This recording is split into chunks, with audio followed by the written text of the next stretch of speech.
Hey everybody, we're going to do a sealed Throne of Eldraine here. 6 packs of Throne and try to get ourselves to 7 wins. And before we do, though, I want to thank my sponsor, Card Kingdom. You can check them out at my affiliate link down below in the panels. That takes you to cardkingdom.com with my name on it, which is nice for me in this stream. And if you go there, you're going to find it's nice for you and your Magic needs because they got you taken care of.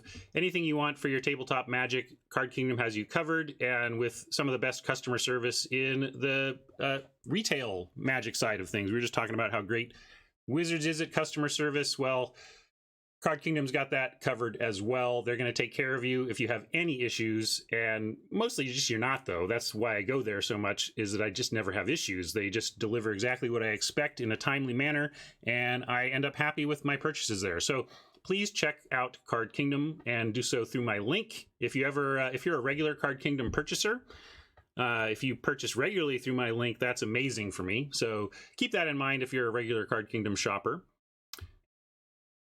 And thanks. Kenyon asks, does it have to be a traditional fairy tale, or could you do something like telling the baker's tale from Into the Woods? Absolutely. I think I was thinking about kind of clever, like what are fairy tales not represented in Eldraine that you could represent anyway through old cards and stuff. So that it's doable if you can, but you have to crush it, right, Kenyon? If you don't have it, if it doesn't nail it, it's not worth doing. Because also part of what we're trying to do is highlight and showcase Eldraine cards. So if you did it without any Eldraine cards, I think that's probably not worth it. But if you can somehow use telling a story that they didn't intend to tell with a set is actually a clever trick if we can pull it off. So, and yeah, if any of you want to work on fairy tale decks right now to possibly contribute to that, you can. Maybe we'll test drive a viewer deck or two. Anyway, we're going to test drive Eldraine sealed now. Let's go in. We got no audio here.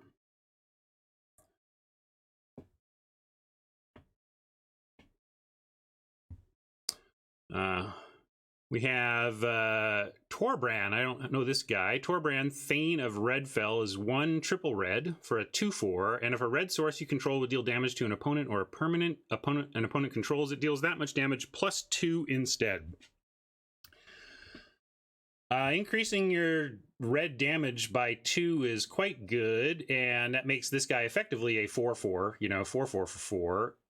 And this is strong too. We'll see. I think you run this. Since it's not parallel, you know, like if it said if a red source would deal damage, I wouldn't like this as much. But since it's just your stuff, I think if you are heavy enough red, you're going to absolutely play this guy.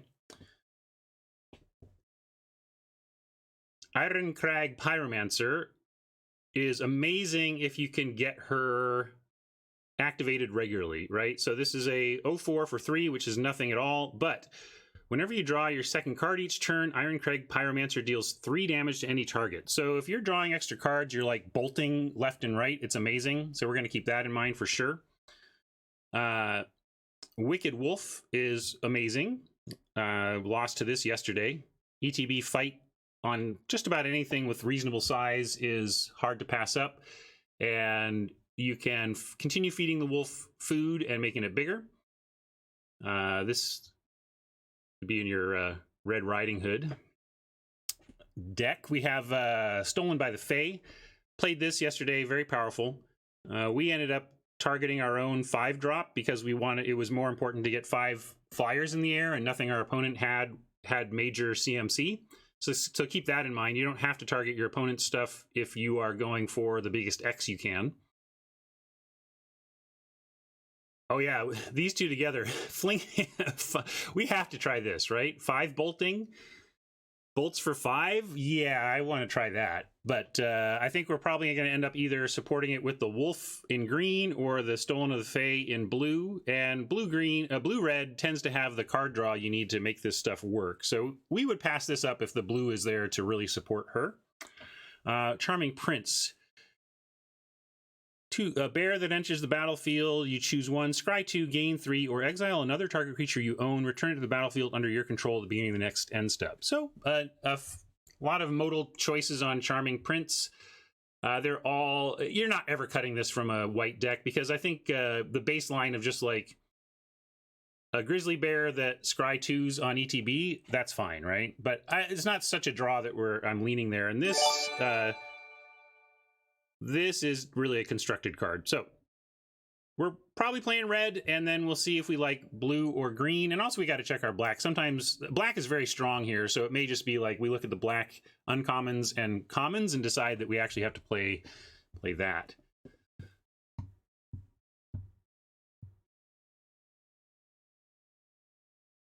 Well, I certainly like, one thing, I mean, this is on a rare, but I can't remember where else we've seen Scry in this set and what number it's at, but the difference between Scry 1 and Scry 2 is huge, and it feels like blue has been the only color that regularly gets Scry 2, and everybody else has to Scry 2 or better, and all the other colors have to fight it. And so I think if they made white have Scry 2 at common more often, that would help a lot, yeah. Anyway, let's do what I like to do here and look at uncommons next.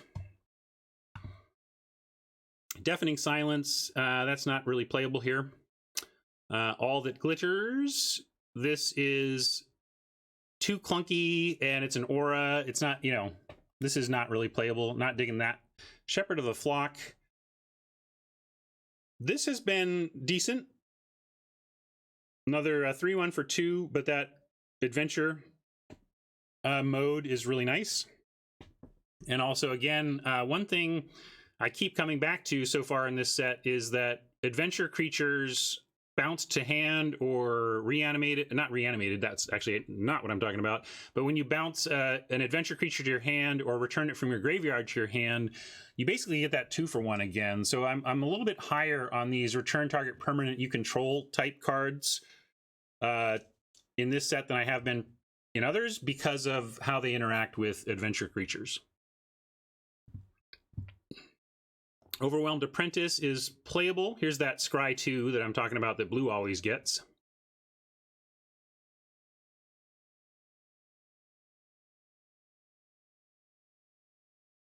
Oh, sorry, Casual Calamity. I was scaring the dog yesterday when the house was otherwise empty with a little bit of tilting, let me tell you. Whenever Sage of the Falls or another non-human creature enters the battlefield under your control, you may draw a card. If you do, discard a card. Okay, there we go. That's the kind of enabler that I'm talking about. Like, we get excited about the idea that Opt can get us one of those second card draw triggers. Cards like Sage of the Falls that can provide multiple instances of that are exactly what we're looking for to support that red bomb, the red shock thrower. Seer Eleonora, the Discerning's power is equal to the number of cards in your hand. When it enters the battlefield, draw a card. Spells your opponent's cast that target it cost 2 more to cast. I like playing my cards, so I think this is going to get smaller and smaller, but I also think that with the ETB draw card, and we're going to run this. I think the fact that it replaces itself makes me think, yeah, sure, let's drop that. Yeah, and again, a good call. We love to see draw a card with where we think we're heading with this deck. And here's something for that as well. This has an adventure that's draw a card. So I love Foulmire Knight. The creature is great. The old 1-mana 1/1 Death Touch, but adding the draw card on it is quite good in general and very good in this format. And then we have Revenge of the Ravens, which is proving so far to be pretty darn good. I still think you're going to be unhappy with it if you're facing off against a lot of fat, a lot of green, a lot of maybe big red and green creatures or whatever. Like, I don't want to play this against Gruul, but a lot of the creatures in this format are small. A lot of 1/1 humans, a lot of tokens that are, and this just shuts those down. So red cap melee is fine damage for red, and we're kind of trying to be there. So I like red cap and I like Joust. They're removal spells. Moving on, we have Skullknocker Ogre, which is just okay. I'm not going to generally cut it, but it's really not. The ability can go either way for you, such that I kind of think of it as a 4/3 for 4. Edgewall Innkeeper, a decent adventure build around, but we will have to see if we're playing green and or have enough adventures. Here's a food build around. This is going to be one of the decks I suggested Jay work on is a Hansel and Gretel deck built around Trail of Crumbs. This is just such a great food build around. So that's possible, but we would have to have a lot of food support. Oh, this is great too. Once in Future, I like this a lot. One thing about Adamant that I want to call out, like Once in Future is 3 and a green, but it has Adamant. So if basically you put one card from your graveyard into your hand and one on top of your library, unless you have Adamant, and then you get to draw both. And there's a big difference in this set between 4 mana Adamant cards that you want to cast on curve and 4 mana Adamant cards that you want to cast at endgame. And assuming you have any kind of regular solid green in your deck, I love these Adamant cards that are late game cards, because you're really not even trying to cast this until you almost certainly have the 3 green anyway. So I'm pretty high on this card because I think it is effectively, if it goes anything reasonably, you're going to be, it says draw, put the best 2 cards in your graveyard into your hand. Steel Call Lance,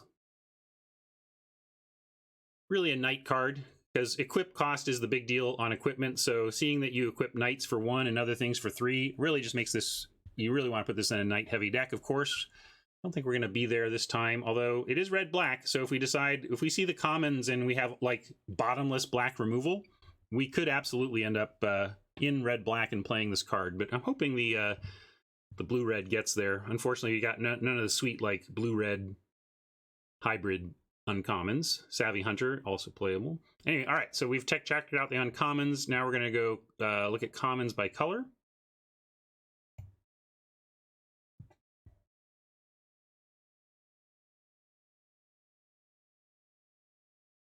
Yeah, East of 84, it's not a 4 mana divination. It's a 4 mana recover your 2 best cards. I mean, consider how good Soul Salvage was, okay?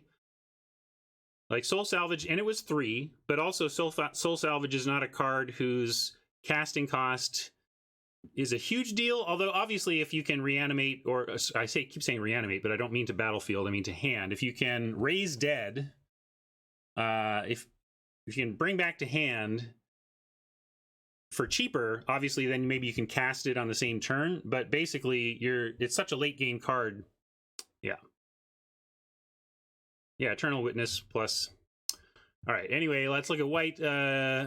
These lands are pretty good. Don't want to play the Princess. Shining Armor was a begrudging playable for us yesterday. Trapped in the Tower is excellent. Good, like the fact that you can't get flyers is real. Often you're losing to flyers and need an answer, but the fact that it cuts off activated abilities is not nothing either. But I don't think we're playing white. I'm going to kind of cruise through the white. We're not playing white. Come on. We have 2 Mystic Sanctuaries. What is that? Let's see. Let me put target instant or sorcery. Yeah, that would be good if we're trying to loop double, draw cards. Mantle of Tides. This is a second spell enabler, but I don't know. It's like Soul Salvage, but one of the things, East, is that it gets non-creatures as well. So it's Soul Salvage, but it's any card, which is unusual for green. Usually green is permanent based, but this one, well, I mean, the original Regrowth was just any card, but any card adds some real benefit there because you can get removal back,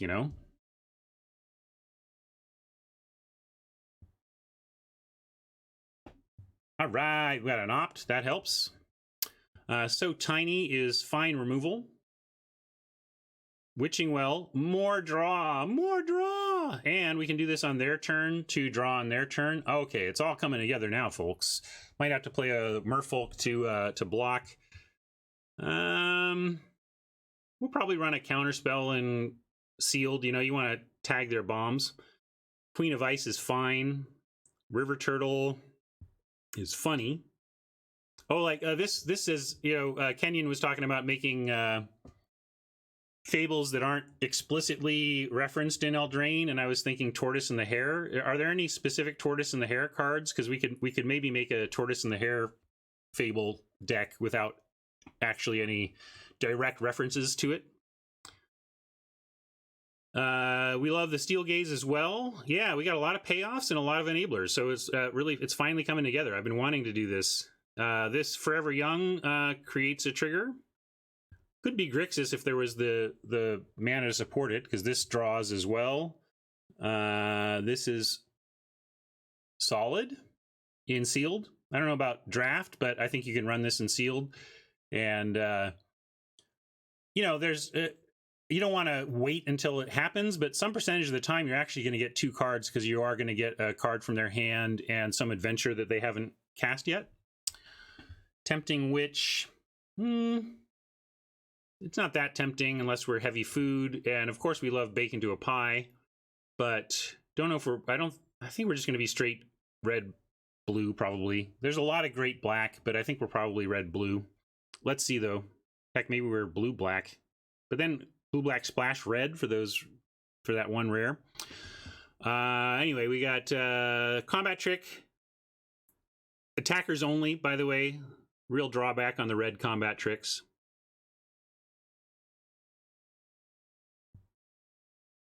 Weaselback red cap. No, thanks. It's a little better at 1 than a lot of these have been, like at 2, but I'm still not super interested in this. Or this, really, although it is technically a payoff for the draw. So maybe this is going to be 3-2 first strike regularly enough that we're actually happy with the Wolverine this time. Rimrock Knight is fine. You know, it's can't block, but it just does enough in its adventuring that I think you can run it. All right, Scorching Dragonfire. Nice to turn the corner to see this. 2 good removal spells.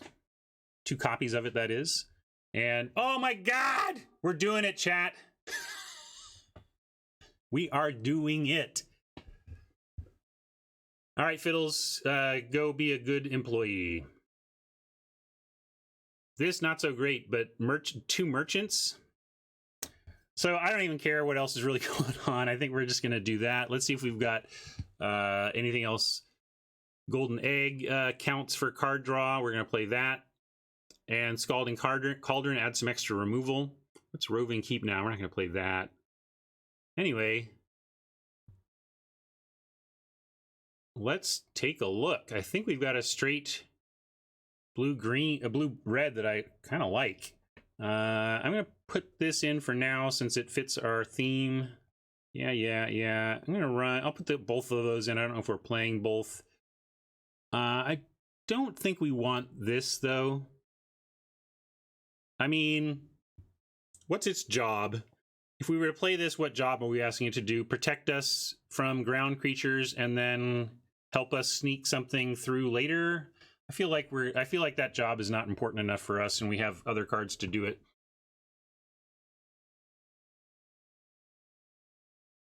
Buckeye's working on an Aladdin deck. Awesome. I love it.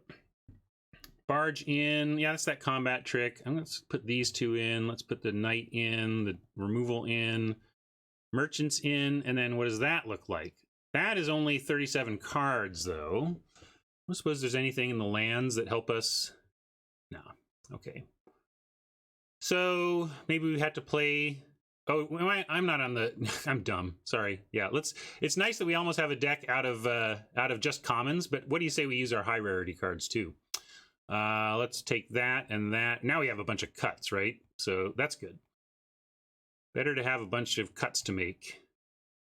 I think we're playing Skullknock. Yeah, we'll try that. All right. Now we got it. Now we got 7 cuts. Much better. Yeah, we didn't have uncommons there. That was just commons. We actually had a decent. We almost made a deck with nothing but our red and blue commons, so that's great. I was worried that we were a little bit low, but now we're great. We have the enviable problem of too many cuts. Dionysus, not my best day for results yesterday, but we will forgive ourselves and look forward, not backward. How about that? Covetous Urge, where's that? I'm a little uncomfortable with the quad blue. That seems a little rough. Need to get through half your deck before we can expect to cast that. Yeah, no, I don't think that's doing enough to justify that cost. If this were a blue-black deck, obviously, snap include, but nah. Like, on average, we need to be at half of our library before we can cast this, barring, like, Golden Egg. And they might not even have something to get at that point. So, cuts. Let's first look at our numbers. We need 7 cuts. We have a 15-15 split. Maybe this isn't worth it, even though it's kind of doing our thing. Yeah, I'm looking for things that don't draw cards or are not... Like, we could get rid of... This is, I think, fine, but we could probably cut that. Basically, we want removal and things that draw cards. So, Merfolk doesn't do either, but kind of acts as removal in terms of what its job is. Maybe we have enough removal that we don't need to run both of the cauldrons. I disagree. We're playing both of our Witching Wells because we are really just trying to play into Pyromancer.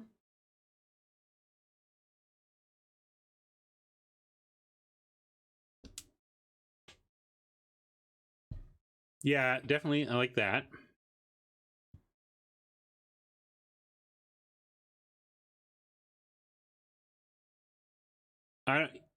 Yeah, why do we care about getting Wolverines through, per se? I mean, it's just a 3-2. Let's cut the turtle, you know. And then we're getting there now. Let's check numbers again, though. So now we're at 13-12.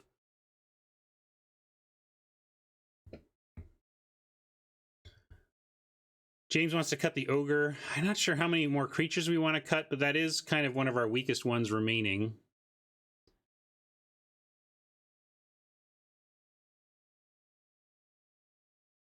And I gotta make sure, like, are we actually how many non-humans do we have? Dwarf, noble, ogre. That's a human,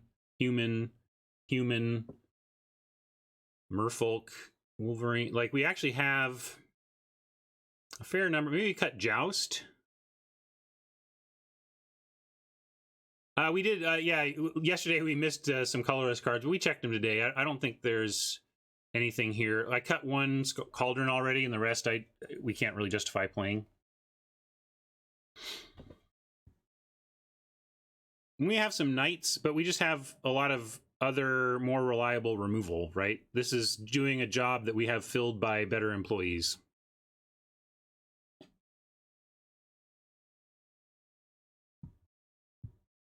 And that's fine. Right on, Sunset. I think we looked when we were fully reset too, but maybe I'm wrong. I certainly messed that up yesterday. Well, if we drop one of the 5 drops, well, this isn't a 5 drop, which, you know, this is drawing a card which is on theme. Like, I was considering the Sage just because we don't have a ton of non-human creatures, but we do have Stolen by the Fae, which is really nice with Sage of the Falls. I can't quite do it, Mensch. I think it's a little greedy to go to 16, but we could maybe... I mean, we do have, like, an egg. Like, the question is, could we survive on 3? And... yeah, people are suggesting cutting a land, but with an X spell and just a lot to do, like, we're going to try and be drawing a lot of cards and doing a lot of stuff.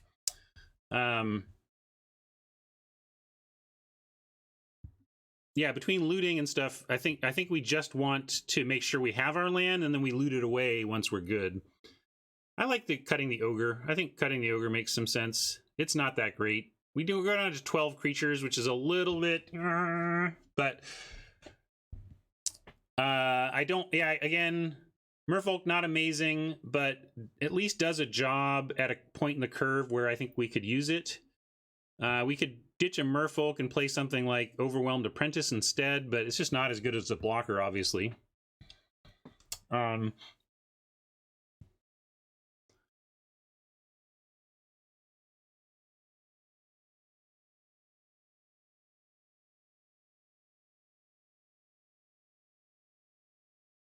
Yeah, I don't want to cut the egg either because we're trying to... I think we do need to run out...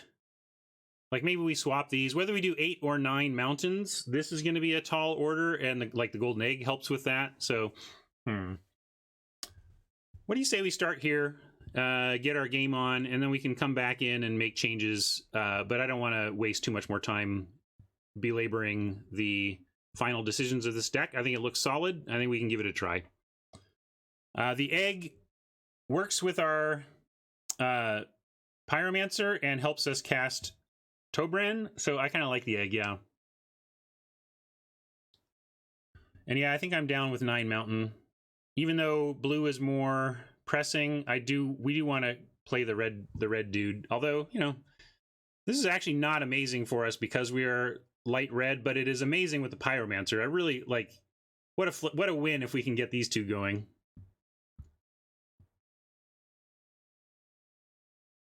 So yeah, we're gonna go like this and like this.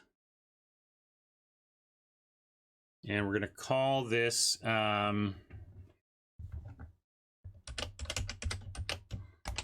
draw.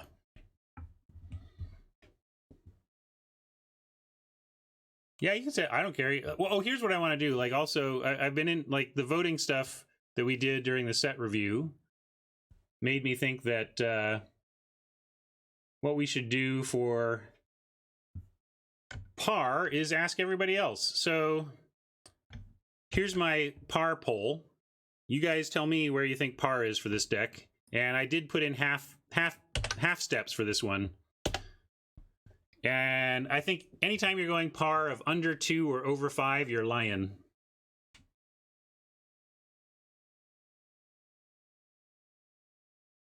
So I skipped over 5 and under 2.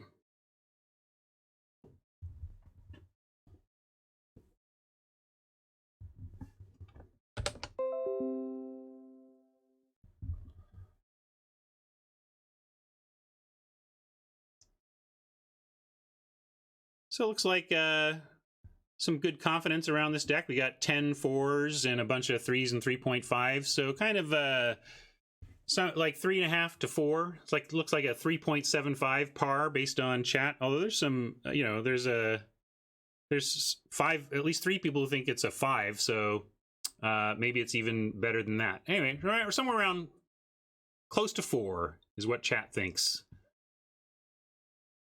Let's try to make that happen. I keep forgetting to add some audio. I do like the game audio. That's why I wear these. It's actually, which is unusual. Most of my games I play silently, but not this one.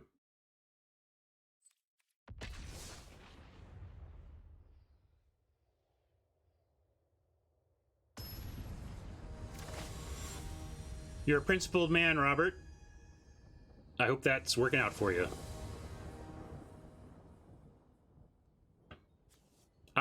It seems like I draw an opt in my opener every time now, putting me to the question of, do we just opt or do we try and use that for our shtick? And I think we just use it. I think it depends on how much of it you have, and this deck has a ton of extra draw, so we can go ahead and opt to try and find our key cards, our payoffs, and our enablers, etc.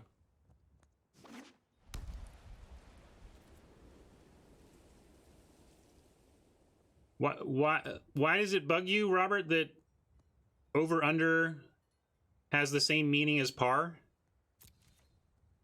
Like, it's the same thing. You just don't like that word? What do you think of the word moist?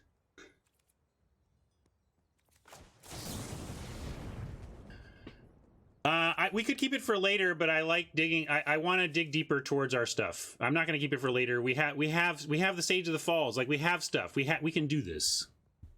I mean, I could wait until turn 3 or something, but also, like, I want to keep that, so we're going to keep that.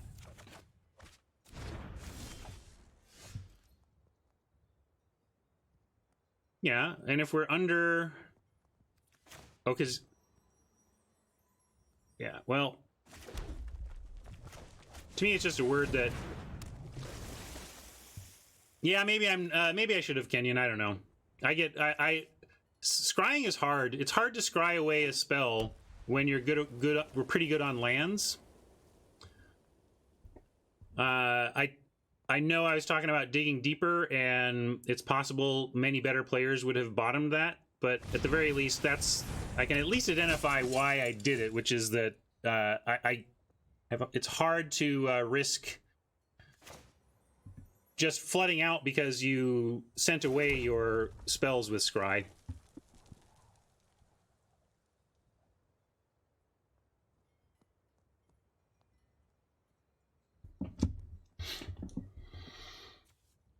Squire's just a 2-1 here.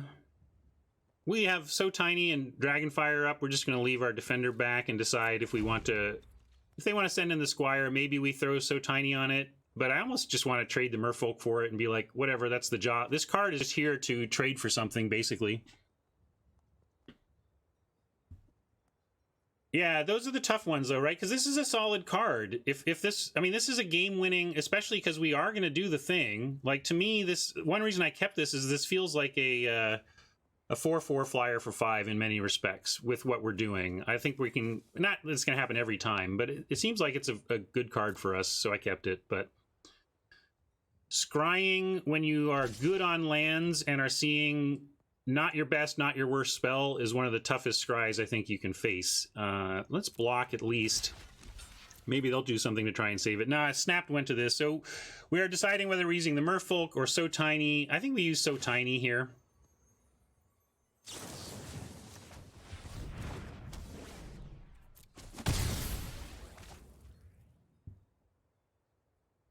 We could have just traded the Merfolk for it, but if they play something bigger on the ground, like, you know, this is a 1 toughness.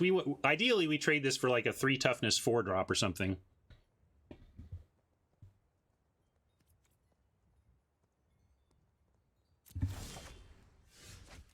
All right, here's more scrying available to us, and we'll go ahead and... Let's see, now, well, if we do this now... I don't know if there's anything here we specifically want to discard, though, so I'm just going to play the land and play the Veil with no adventure.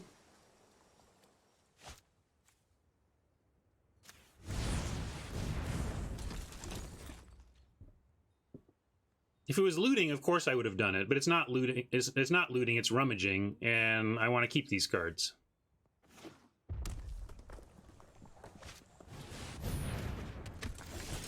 Double strike. Oh, yes. We have an idea. Ooh, I was totally just going to snap it off with this, but even better to snap it off with something with the red cap here when it doesn't hurt us. And unfortunately, can't cast a 5 yet, so apparently I did need to dig for land. Nah, sealed deck building hasn't changed at all on Arena, but I've gotten used to it. I can figure out my stuff pretty reasonably. We could hold up Dragonfire for their turn, but I'm just going to attack with the Merfolk here. Put a little pressure on.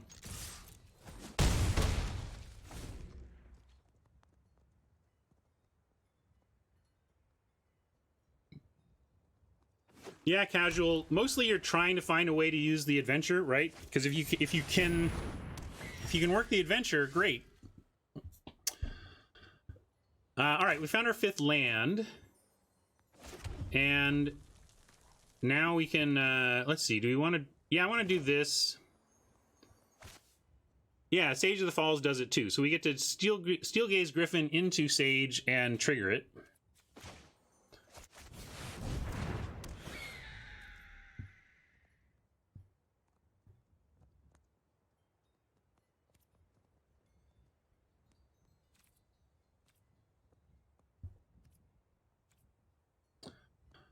No attacks here, though. Just checking chat. I don't understand your question, Jason. Hit it.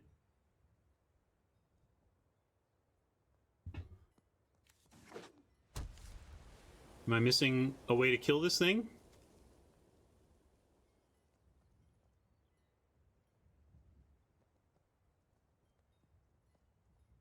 Is it worth missing out on a loot for 2 point? I mean, I think so. Like, what I want to do is build our board out and then start the looting, right? Loot when we have lands to pitch, that kind of thing.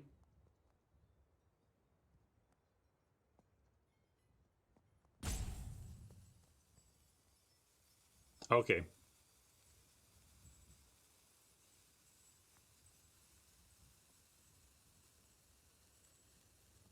Yeah, you're right, Casual. I mean, that's the tough part. Are they going to yeah, figuring out if you've just actually hurt yourself in your search for value. Well, let's go ahead and play this. And take the action, because now we're looting. All right, we found our bomby bomb. Crazy, though, we love all three of these cards. We have to keep the Pyromancer, or we're just not doing it right. And then that, I guess, makes the Scorching Dragonfire less important. So we're going to go ahead and ditch the Dragonfire. And make Oppo really nervous, because when you start pitching lightning bolts, they start to wonder about what's in your hand.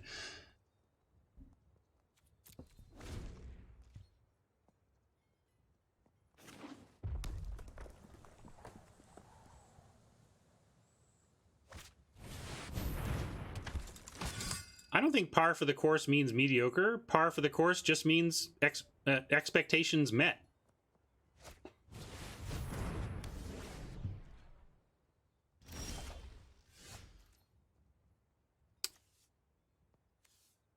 All right. Well, I'm going to return our merchant, I think. We can do it. Yeah, I'm going to return the merchant and then set up the Pyromancer. Because next turn we can go Pyromancer and then do the adventure on the merchant. And I'm going to hold the land for that.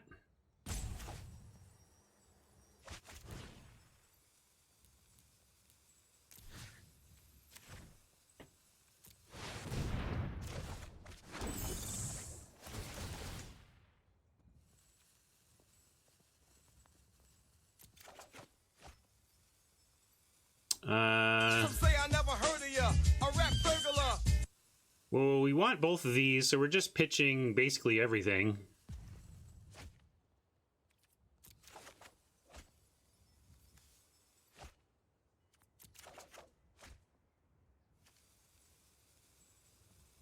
Ooh. I guess I'll keep the Sanctuary over the island because there are worlds in where we keep this and actually use it. I mean, they're both islands, technically.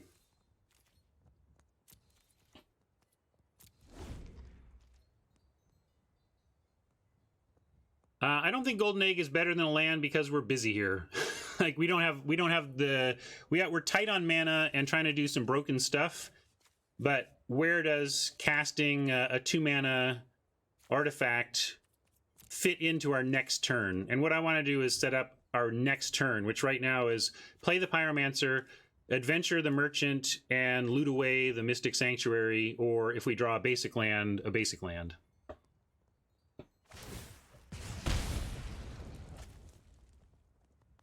Yeah, well, that's our goal. We should be able to kill this, kill Sir Sakara very shortly. This is big, but we have a 2/5. Ah, we could just Scorch with some Dragonfire, but no, yeah, we're gonna follow through on the plan here.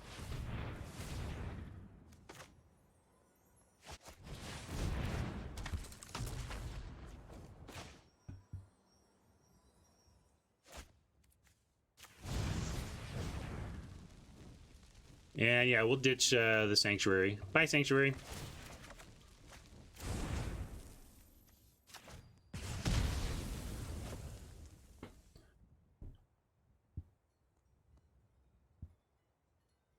I could play the island and set up having the Dragonfire, which means that we don't have fodder for looting just immediately available, but I think that's going to be worth it. We do have, you know, when we play non-humans, we're going to get that draw.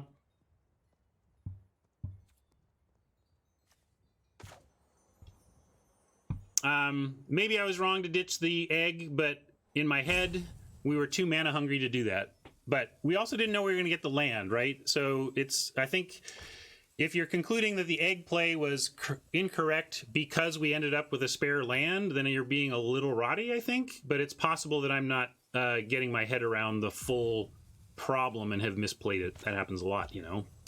I am going to keep the Dragonfire up, though.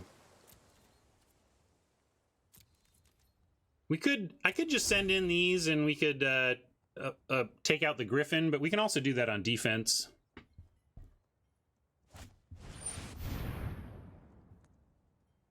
See a casual?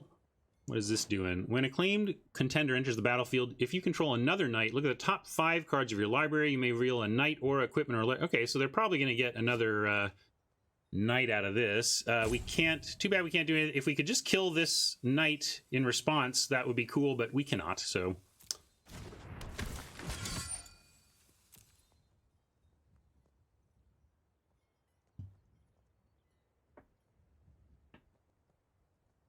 Right, but what I'm asking you, Saint, and anybody else who's on the egg play is, does your egg play is better result require that we found another land?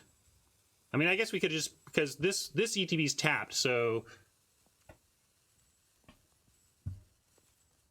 but I'm pretty happy with where we're at as long as we oh, did they brick? Oh, they bricked on that too.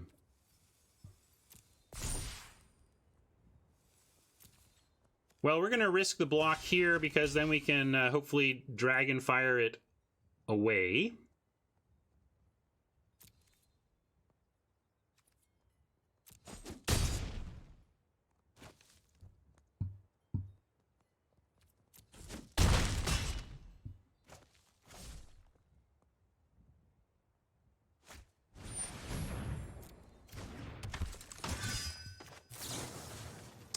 Possible the Griffin is more important, but I think we'll get there eventually. All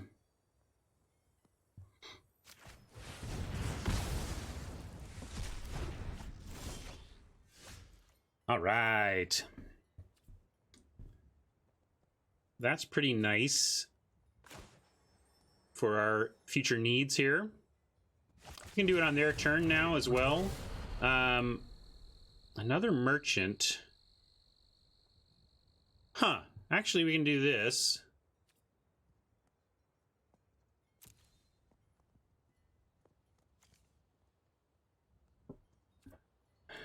This is a tricky one to play.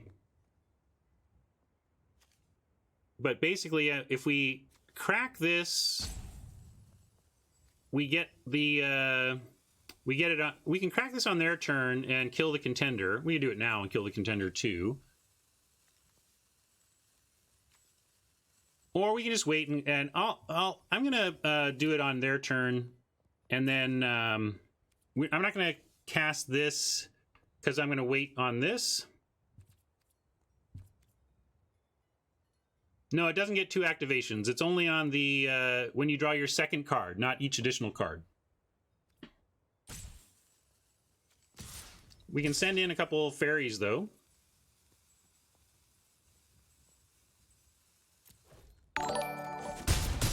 Yeah, I noticed that. Thank you, Nautilus. Gotta watch that auto tap. Hover and make sure it's tapping the lands you want.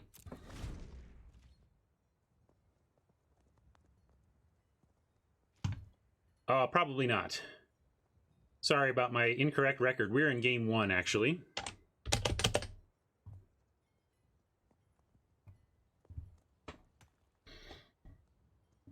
Apologies for the incorrect info there.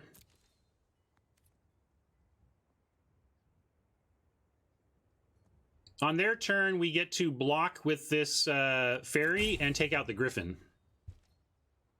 Or show them that they cannot, in fact, attack without losing the Griffin. But we're going to go ahead and shock him, or, you know, bolt here. And it doesn't matter that, yes, it's only leaving us blue, but we can't, this isn't, oh, it is an instant. Okay, so let's, but I don't think we want to, do we? It doesn't matter, it's an instant, we're not going to do it. But just in case, we'll leave it.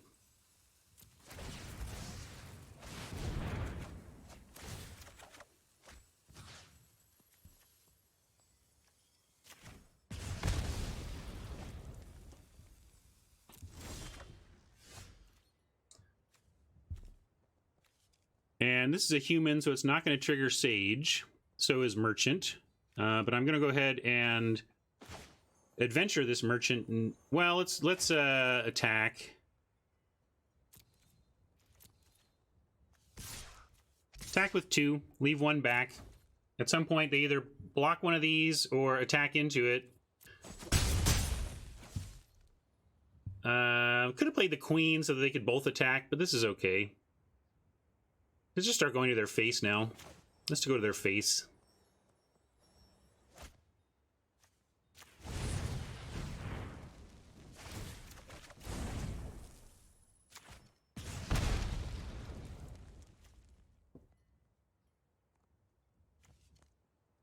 We're post-attack. Not going to cast the Rimrock. Let's go ahead and drop one of these merchants. And I'm going to go ahead and actually tap down the Queen, tap down the Griffin, make our flyers better, and we might be able to just get there in a couple of draws here. They basically have to take care of the... Yeah, all right, we got there.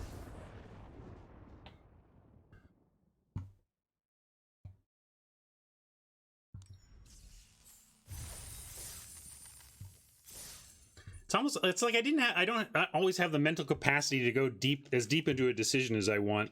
Like on that egg one, it's the, you know, the nature of that rope and trying to keep hourglasses and stuff. Sometimes you just gotta make your call.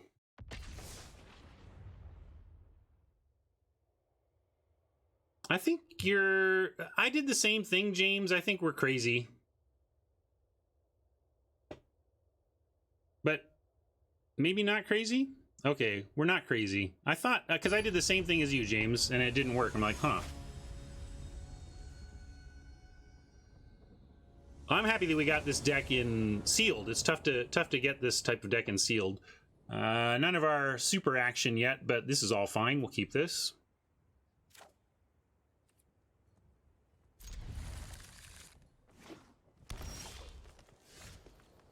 I'm not going to wait on trying to get value out of the Sanctuary. I'm just going to play it as a tap land on turn 1. That's generally how I'm approaching these right now.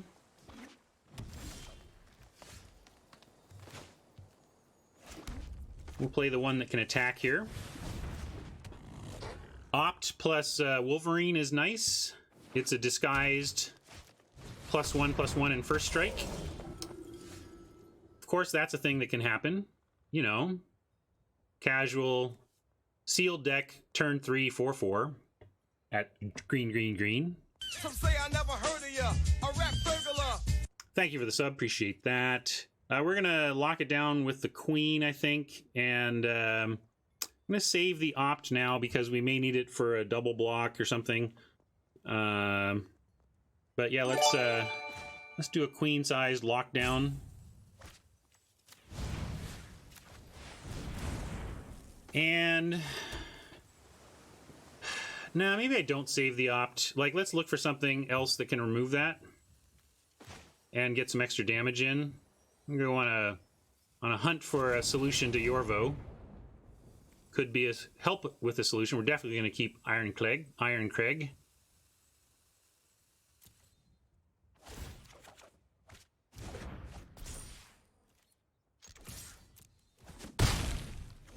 Of course, now we need more ways to draw extra.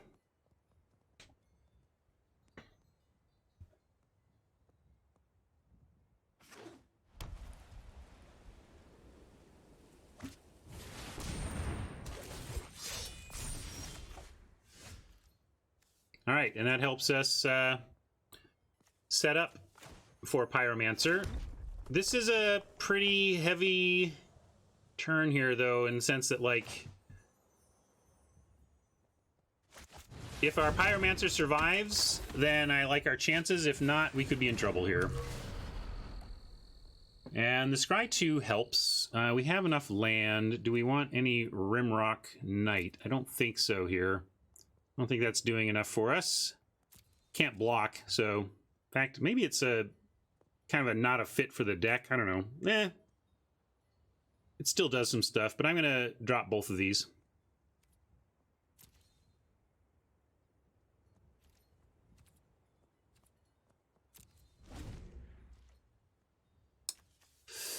We want more mana, but I tend not to keep it with a scry when we have 5 because we're gonna draw lands whether we want to or not. So,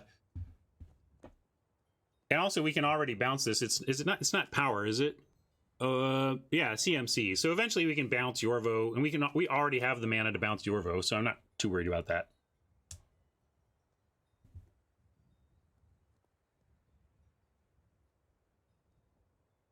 The Knight is a good trick with first strike.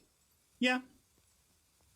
I don't know if we could get him with it, but yes, if you can get him with it. Ooh, now we got that potentially to bounce. We got to decide what we're dealing with here.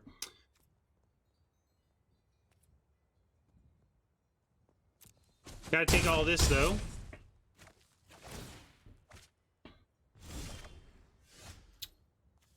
That's interesting.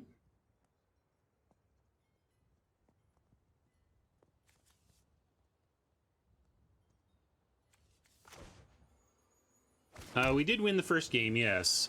So, how do we survive? We can bounce your Yorvo. We can deal 3 on their turn. I think we need to block with the Wolverine and then sack the Wishing Well. Which makes me think we can't do anything except take another 5 from Yorvo here, and then we bounce Yorvo next turn, but our plan this turn is to try and take out the adversary. So let's see if we can do that.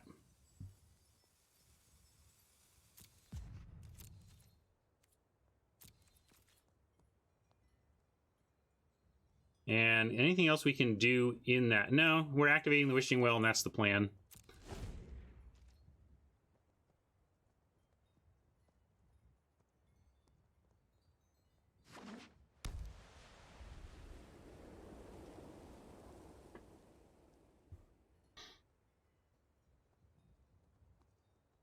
Yeah, we can do either one, really, I suppose. I just don't want them to hit with this again. If we don't try and trade for this turn, then they get another card. That's what I was thinking about that. That is super rough, and they may have gotten us. What can we do about this? Let's...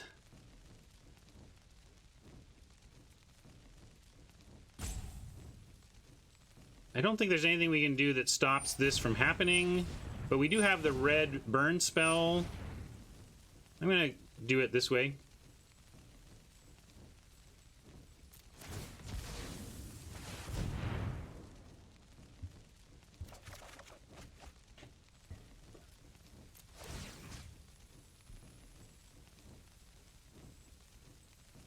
Sadly, yeah, because if we had drawn the red burn spell, we've been able to take one of these out. So that's why we did that. See if we could get lucky on that front. We did not. So I'm going to go to face. We're only mostly dead.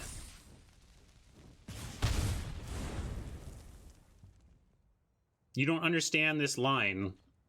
What are you going to do? We have literally nothing else to do.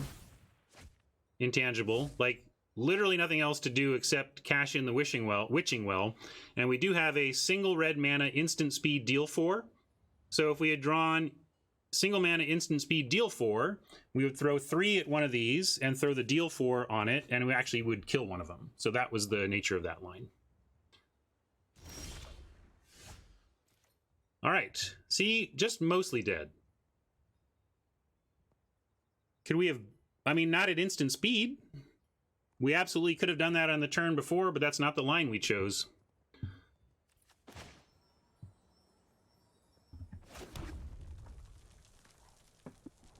Here we get egg plus dragonfire, and we get egg and dragonfire. We only get 2 left. Then we're gonna have to chump with Wolverine and then bounce Yorvo and reset Yorvo. If we bounce the 4-drop for the 4 fairies, then what? So we send that back, and then we're facing, like, we're chumping here. You just want to chump.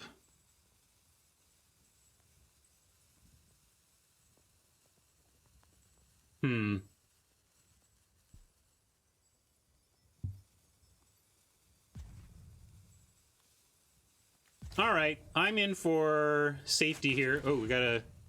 Don't do this to me! Ah! No! F you! Come on! I'm a streamer, it's hard! That is agonizing. I mean, my inability to click fast enough just cost us our stabilization play. You're welcome. Thanks. I'm sad. It's not as frustrating a punt for me as like yesterday when... No, James, never. Shut up. I almost want to time you out.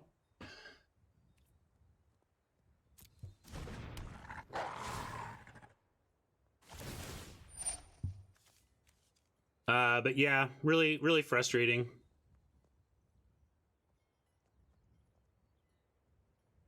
Don't punt me for that, Dionysus. That wasn't a strategic mistake. Come on, I know I try to avoid the punt debates, but don't punt me when I fail to execute my clear intended strategy because of UI pressures. Come on. I know you want to nail me, Dionysus, on punts, but have a little bit of control. All right, sorry. Let's just quit this.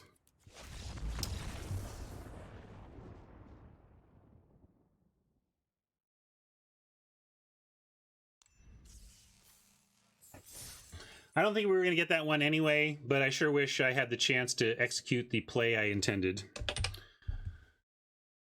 But honestly, you know, if I were not streaming, I would have built up at least an hourglass there and it would have been fine. You know, part of what happens is I start talking about stuff early in a game and I just build up no hourglasses, so...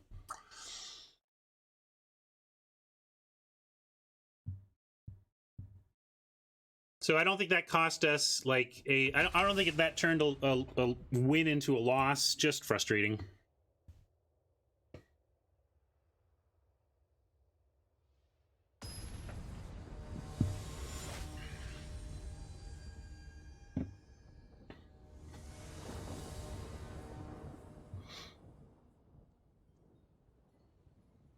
A fine, keepable hand here.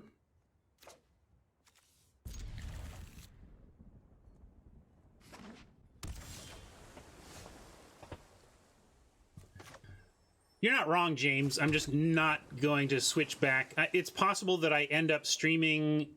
It's possible that I end up streaming Magic Online at some point, but it would only ever be for things that are not available on Arena.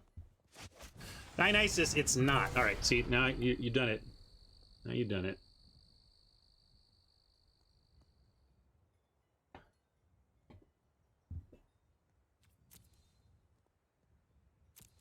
I'll ditch this and keep the opt.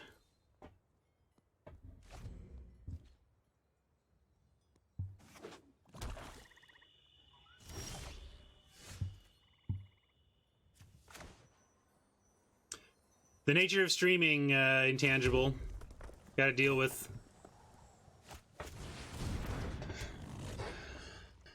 Some jackweeds, as you say. Well, it's only fair.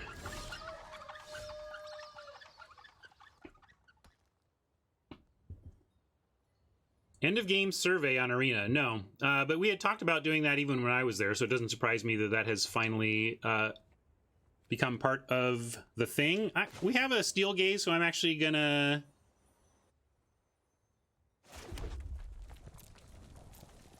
save my opt, and they're not doing anything yet. Like,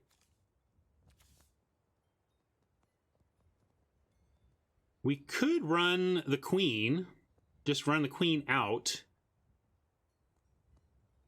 Because we could be cracking this next turn as our turn. Yeah, I'm going to run the queen out. I don't know exactly if this is correct, but I'm going to do it.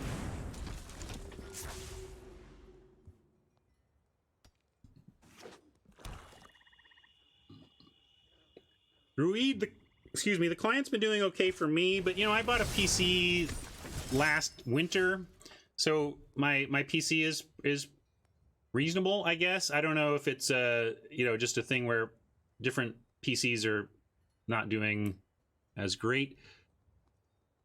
So that's pretty nice. I'm going to go ahead and attack with the Wolverine, though. We'll see if they're smart, they're not going to block here, but maybe they will. And they won't. And I am going to wait on the opt still. Yeah, that was the idea, Croaker.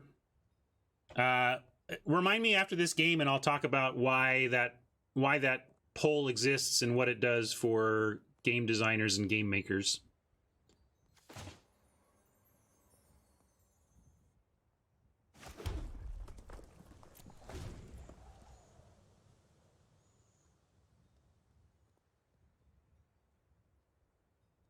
So basically, we passed on 1 point of damage on purpose to see if we could get him with the opt, but we couldn't. It's probably random.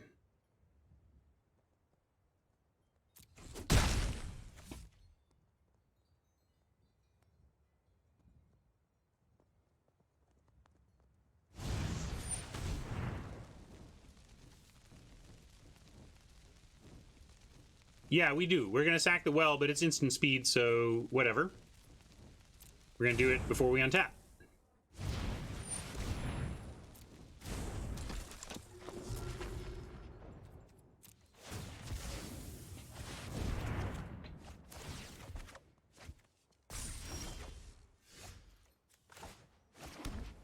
Drop our Steel Gaze, hope it lives.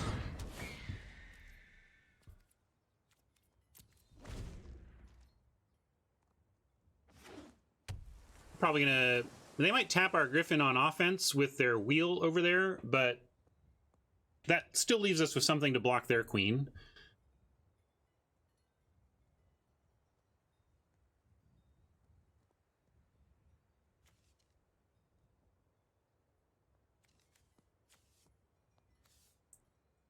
Fae is creature only, so it's not like we can bounce this. Not like we want to bounce Gadwick. Gadwick's insane, so yeah. That was a thing that just happened to us. We're drawing cards too, though, so hopefully we can keep that up. Yeah, we'll send in all of these. We got the opt. Send in both of these, rather.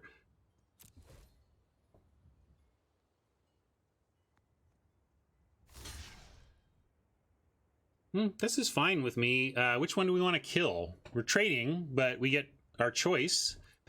Probably just the flyer.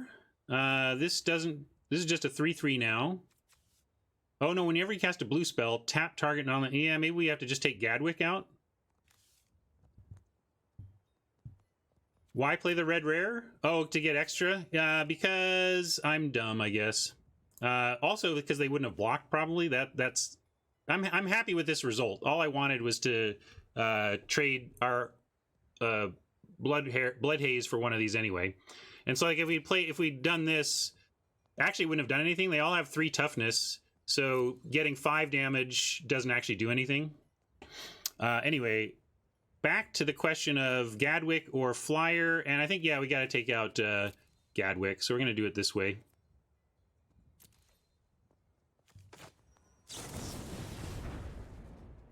Great, we'll keep Sage.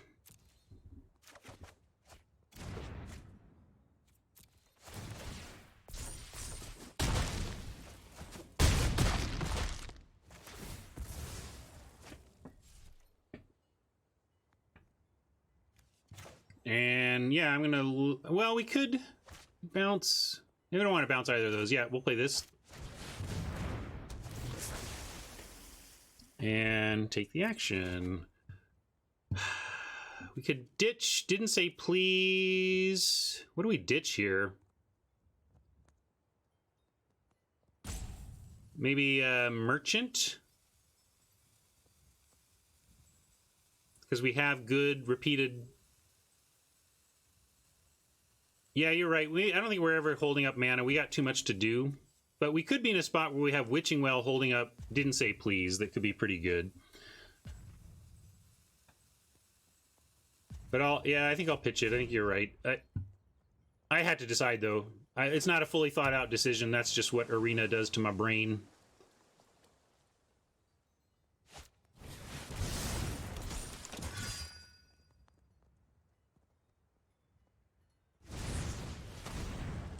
Oh, that is about as brutal as it gets, especially having discarded a I didn't say please, but this is helpful. You can get on. I can get behind this. Thank you for the sub.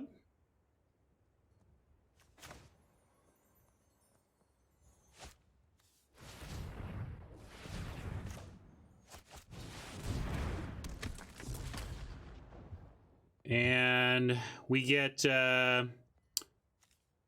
Haggle, and we got to pitch something. Might even just be this dude, but we got the combo coming, so I don't think we can do that. What do we have? Man, this is a rough one.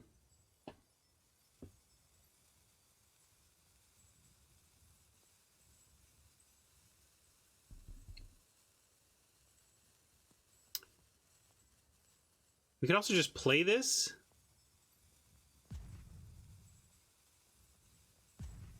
That's the thing, we could kill a 3/3 or just play this. All these cards are great, though. I'm going to go with play it. Again, not sure. Not sure. This is especially tough time for me with roping and decisions in a format where I don't have a sense of the format yet. So maybe it's for the best that we're on the paid account during this kind of suboptimal period of decision making.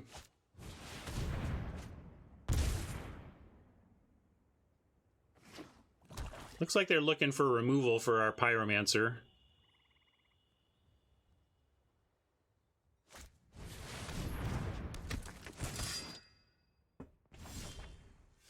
Alright, so Grim throws around damage everywhere, but it's actually not, except at our creatures, so that's okay.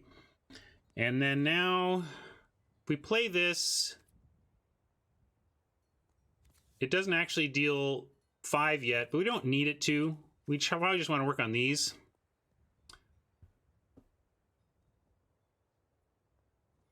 We can even go...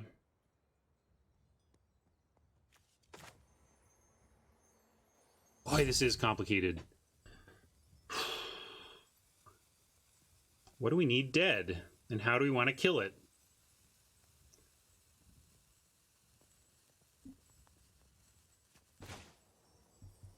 You want to play this, the Witching Well, or the Stolen? Yeah, the Lord loots. That's a good point. We'll do it, because the Lord loots. It's going to cause this to happen.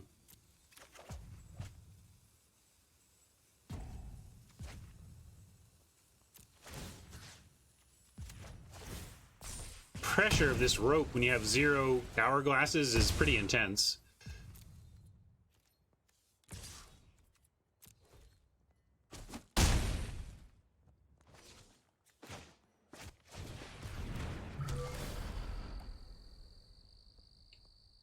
You can punt me anytime for game mistakes and not UI mistakes.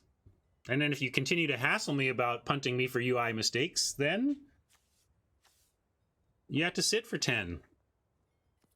Yeah, we don't want any of these.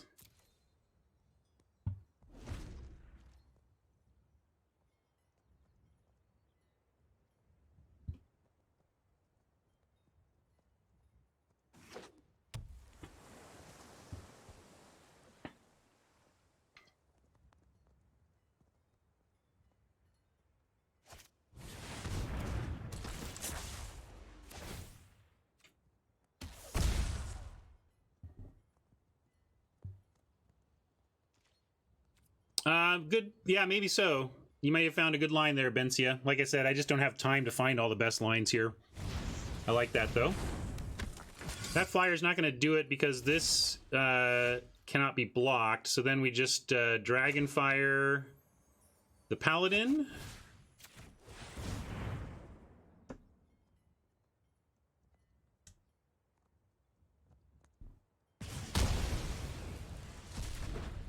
And then, I mean, there's a lot of ways we can win here, I think. But we're going to do this.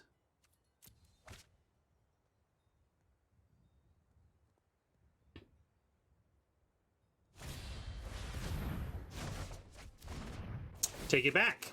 Oppo found a way to not lose, but we're still in solid shape. In fact, are they still dead? Yeah, they're still dead because they only none of these have lifelink, right? And one of these gets through for another 2. Seems like my math is correct. That's what I'm here for, Robert. I'm here to fail so you don't have to. Ooh, Magic is a brain-breaking game. It's kind of why we're here, but yikes. Some say I never heard of ya, a rap burglar.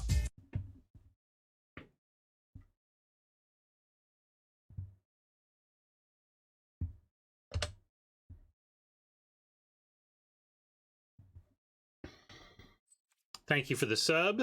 Crash Landing, appreciate that. You know, maybe I don't mention this enough around here. I kind of feel like most Twitch viewers have this figured out by now, but for any of you who have a Amazon Prime subscription and aren't aware, you do get, if you connect your Amazon Prime account and your Twitch account, you get 1 free sub to throw around every month. So if you're not doing that, toss a sub via Amazon to your favorite streamer. Doesn't even have to be me. I just want I want people to be using their free Prime subs to help support all the content creators out there. So while we're here between games, I'll take a minute to talk about the thing that came up about an end of game poll. Someone mentioned that, hey, I got this end of game poll that just said, did you have fun or not? You know, here, let me get to this view. I'll go to Soapbox and just kind of start over. So somebody noticed that at the end of a game, they got a, did you enjoy this game, yes or no question, and had questions about like, how useful is that poll? Like, what is that doing? And the reason you do that, and the reason you keep it that simple on the development side, is because you want to set a baseline. It almost doesn't, like, because obviously, like, did you have fun this game could produce so many different responses. Like, how do people interpret that, right? Well, I got mana screwed, so no, I didn't have fun, right? And that takes, well, that, you know, there's all these reasons that you might think, how is that good data? There's so many things that could sway a person's opinion about how a game went, that what does it even tell you to gather that data? But if you gather all that data over time, all that stuff shakes out. Hey, Parker T, thank you. There you go. Subscribing with Twitch Prime as suggested. Appreciate that a lot. Anyway, you do that because if you get enough data, you can set this baseline of like, okay, currently our game produces a happiness vector of 57%. So now you have a baseline of 57% happy games, right? And now you say, all right, next week we're going to introduce a new feature that it does blah. And now you see that your 57% after the new feature introduced has gone up to 59%. So, hey, people are liking it better. Or the new feature has caused it to go to 56% and people are liking it less.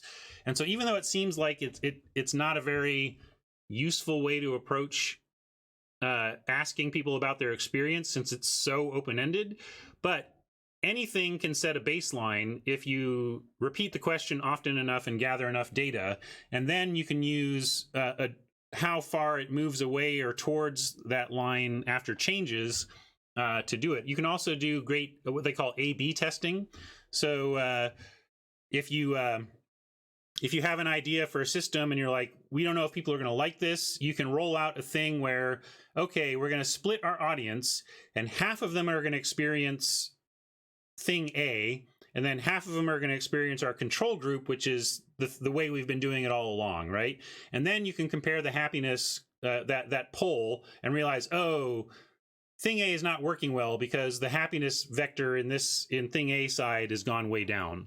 And so the reason why it's intermittent and short is because, yeah, as War Furnace says, people hate answering surveys in general, so you want to make sure no user sees it more than like once a year. I don't know if they're making it so that a user doesn't see it more often, but they're going to make it, people don't want to answer that question every single game for the most part. That's like the mere introduction of that question could cause people to start answering no to it, right? And well, One Cold Monkey says, I had fun on a loss probably counts for a lot more than I had fun on a win. No, it doesn't. All it is establishing that average. We understand that some people are going to say, I like it because I won. Some people are going to say, I didn't like it because I lost. And that's okay, as long as that's consistent. Whatever that statistical noise is, as long as that noise is coming at the same level, then you get to use it as your control group, as your baseline as you make changes. So basically, they're trying to establish the control of the happiness control of MTG Arena, so that when they make changes, they can see whether the happiness drifts above or below the control number that you've set by getting a statistically relevant number of answers to that question. So that's what they're thinking about with that, and that's why it doesn't even matter. Answer it however you want for whatever made you like or not like that game, whether it was Throne of Eldraine, whether it was that you got beat by a busted rare, or you loved your sweet combo. It doesn't matter. It'll all shake out in the wash over time if enough people answer with whatever their heart says. So that's what they're doing with that, and thought I'd take a moment to explain a little bit. Now we'll jump back in and try to pick up win number 3 here. Yeah, matchmaking evaluation, but the thing is, you can use it for anything. Let's say you were thinking about making a change to matchmaking, Septoman, right? You're like, I think what we should do for matchmaking is actually this. Well, then you A/B it and do some matchmaking this way and matchmaking the other way and see how it reflects against the control. All right, this looks nice. Turn 1, Witching Well. Scry for the future. Only have 2 lands, but these are both nice. This is where it's tough. I think if they're not playing red, this is going to be tough to use anytime soon. But the queen is decent, so I'm gonna pitch the red cap here because we don't know. It's good removal, especially if they're red, but we don't know yet. So I'm gonna, although we do have opt, I could leave it there. We could see if they play a mountain, and then I could opt it away if we're not. But I think we need land is the thing. Maybe I'm supposed to get rid of both, so we get land. Yeah, now I'm actually liking that. Let's go dig for land.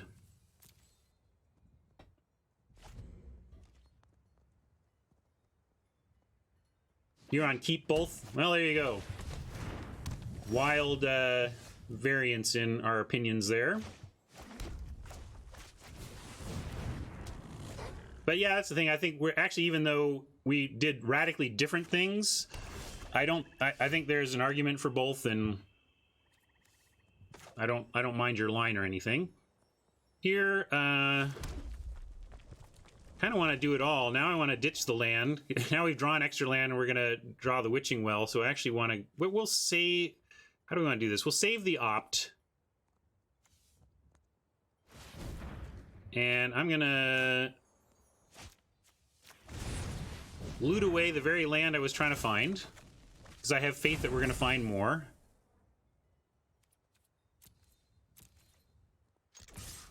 And I'm going to go ahead and take extra damage here, I think. Or we could just play the Rimrock Knight, and then it gets to be a... Yeah, maybe we shouldn't play... I think we do. If they want to spend 3 on either of these, that's fine, right? Maybe not for the Merchant. We'll hide the Merchant, but if they want to use Cauldron on Wolverine or Rimrock, that's fine. But I'm thinking we actually just want to play the Knight this turn. I was thinking, but it's kind of fancy play syndrome because I just wanted to do the adventure to get some extra damage, but there's no need to do that. We should, it's actually better damage for us long haul if we just play the Rimrock Knight. Oh, we're not. Oh, sorry, we're not at damage yet. There we go.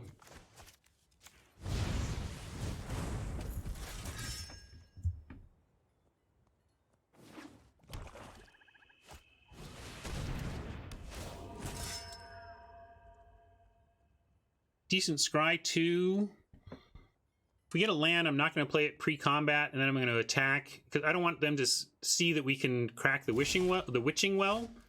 But we have the opt that does the trick too.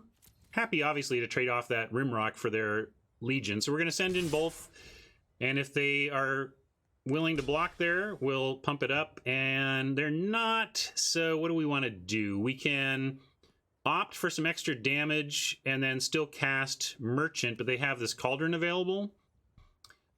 So I think what I'm going to do is actually just play the island, and we'll crack the Witching Well for extra cards this turn. That's what I'm thinking.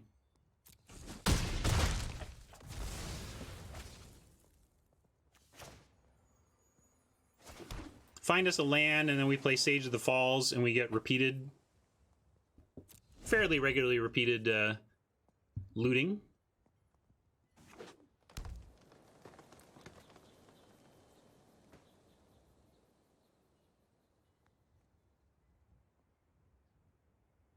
Yeah, I think it's actively good for us if they want to use this Cauldron on our Wolverine. Savvy Hunters, solid card.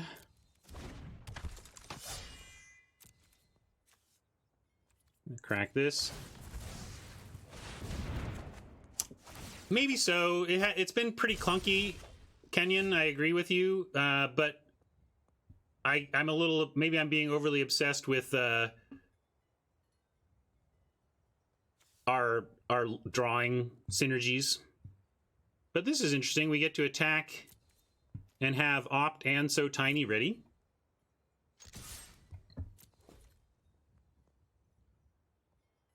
And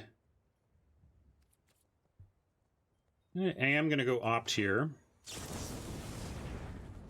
Another Witching Well. I'll keep that.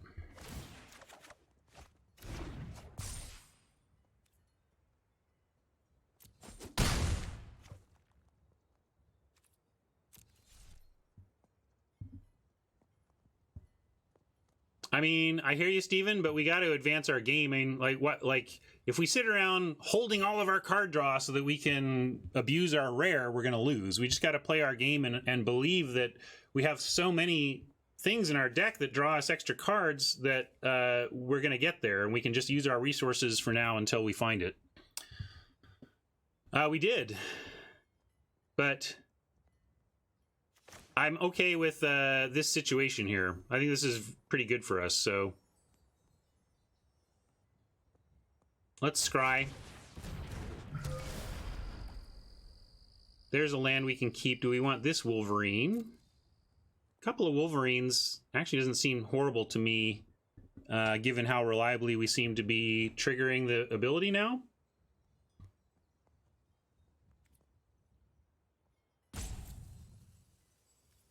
But I think we look for better stuff. I'm going to keep the land, but pass on the wolf, the other wolf for now.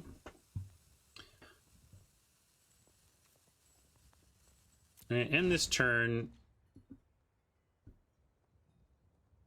We could have adventured the Merchant, but we still can. First of all, that's an instant. So if we wanted to, we could pitch any of these to draw.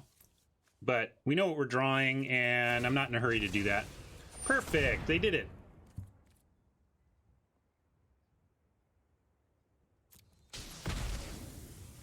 Hey, Just a Holy. Welcome. Yeah, what you can do is, there is a, if you look at my YouTube videos, I have some playlists, and there's a playlist on Going Optimal on MTG Arena, so you can watch some of those. Oh, is that not working? Why is it not showing my YouTube? Is the bot broken? And here I am losing. So this is, I'm telling you, streaming and hourglasses are not friends.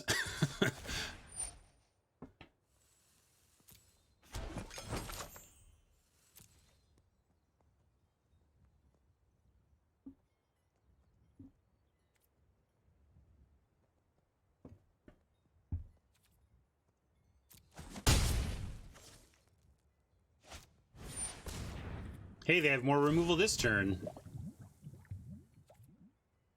I'm liking it. It's going to be better in draft when you can really make it sing, but this deck has been fun. Might just send this hunter back right now. Kind of like that. I don't want to have him get more food. This is a fine turn.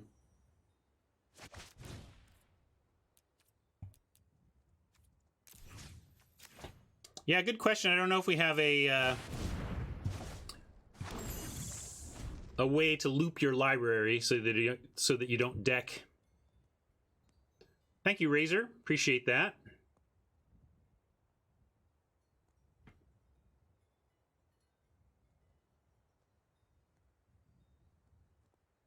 I really like that 1/2 flyer that just gets bigger and bigger and bigger. These payoffs that are just like, I mean, the Wolverine has been okay here for us, but it doesn't stay big. But there's the uncommon flyer that on second draw gets a +1/+1 counter, and I think that's a great non-rare payoff.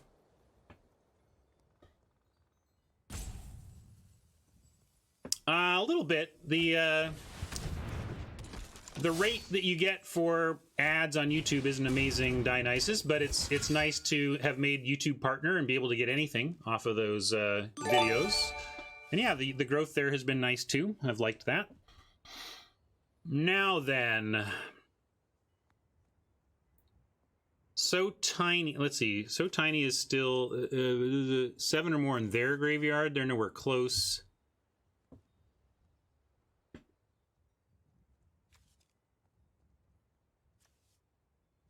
I'm gonna go Sage and Loot.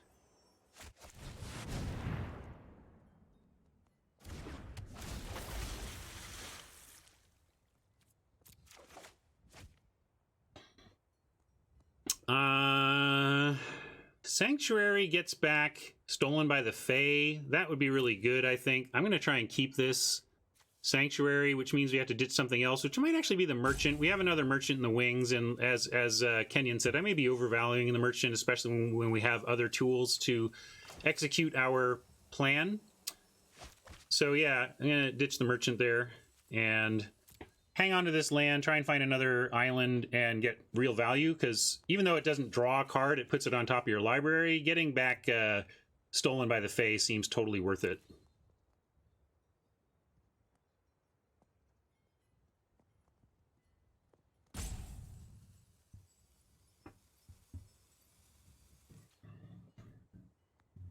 And I'm gonna send one. I just want to, if they kill one, I want one more to be able to try and block the rider. So I'm going to send one in the air right now. Maybe I should just be more aggro. They're at 12. Like I could send 3 in the air and just try to get him dead. But I'm playing a little bit still long game. You know me, I just get board control obsessed, but I got to keep their life total in mind. Maybe we should just be going for the face.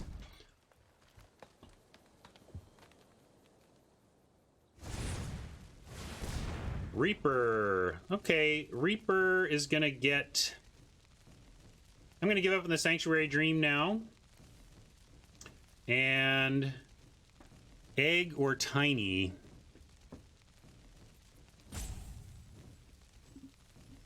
Egg's not doing too much. I guess we just keep Tiny. Tiny is useful right here, right now. The other ones are looking to combo off. Looking for help before they're useful, so let's keep the thing that's useful right now.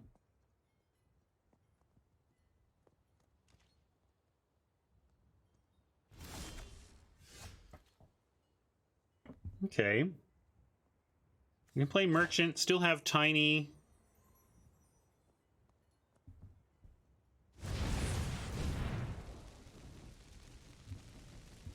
If they want to kill Merchant, that's fine. I'm going to play our lands now. And now I'm going to send everything in the air.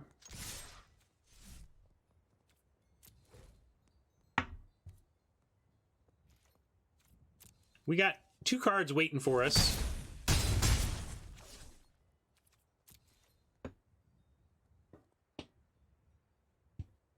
I think what you're looking for is not sea legs, but there was the Innistrad one with the stitched weird, the weird art. Somebody find that card and put it. That's really what it seems like about to me. Yeah, and this is okay with me too. I was in a way I was hoping they would find the merchant worth using the cauldron on.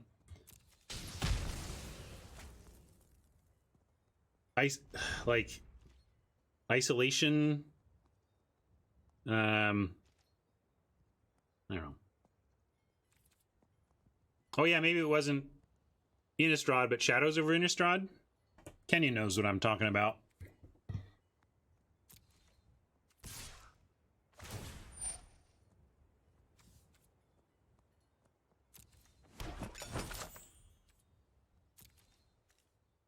They're getting their food on. Almost too many ideas for memes, Dionysus. Although they're just... It's easy to find cards that match lyrics. It's hard to come up with a good joke. So I have many cards that match lyrics, but it doesn't mean that just Snap turns into a good meme, right? So that's the challenge. I'd so tiny if it made a difference here, but I guess they could play something that could kill this, and that would be annoying, but I'm going to risk it. I think if they did, they would probably have attacked with that as well. Probably got a so tiny a Reaper the night. Anyway, Reaper. People were a little down on this. I think this card is amazing in sealed. I think it's very good. And maybe we so tiny now. No, I'm going to keep it. I'm going to keep it as a surprise. It's only 1 mana. We can hold that up. And in fact, we don't have any of our payoffs. I just want extra cards now. Let's go find some extra cards. See if it affects our turn. And it kind of does, because now we have this and we have the Pyromancer. But I'm going to start with Island Keep Didn't Say Please up.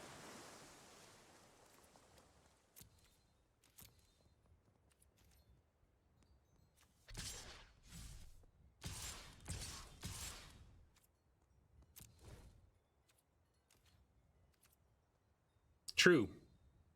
We didn't say please, we mill a bunch, and then so tiny gets better.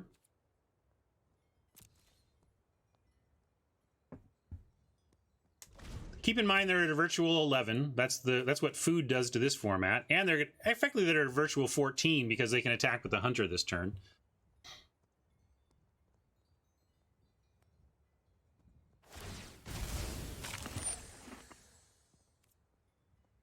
Okay, they're going for drawing a card instead of the life. Interesting. I'm down with that. I think that makes it better for us to close this out. Now we're like a card draw away from just winning next turn.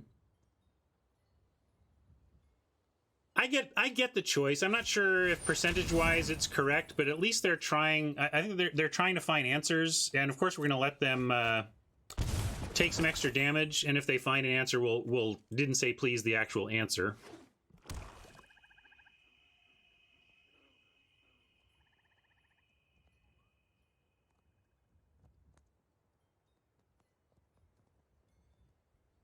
If you're truly just learning how to draft, then yes, I think that's appropriate. Now they're just casting. Oh, they're adding 1 mana of any color. Okay, we're gonna not stop that.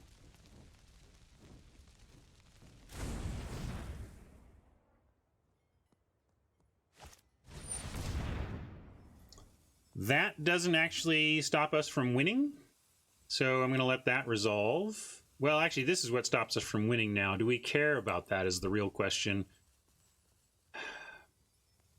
I'm going to say no.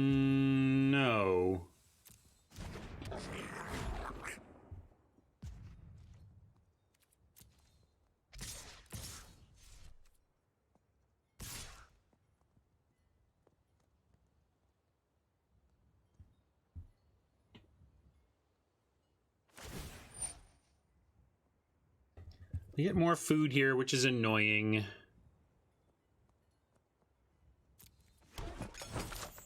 But if we can get something to draw a card on our turn, we just win, because even 6 isn't enough to save them at that point. We will block the biggest thing here. And still don't even really feel like the need is so tiny, but I guess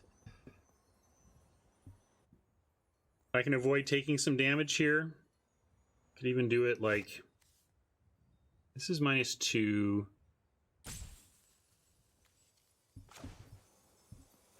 Might just be fancy play to run this out. I don't know if our life total is worth it. Yeah, we could also save it in case of that. But if yeah, but they can't cast that.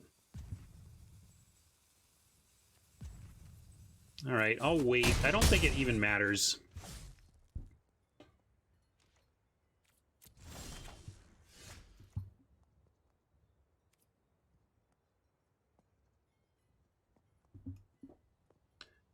I think what matters actually, though, is not letting him outpace our attacks with Savvy Hunter. So I'm going to leave a Fae back this time so that we can actually try and trade for the Hunter if they attack. Hoping we just found tools for Pyromancer, but we didn't, so got to keep that in mind. And not going to let auto tap screw us here. Got to make sure we keep all of our blue available.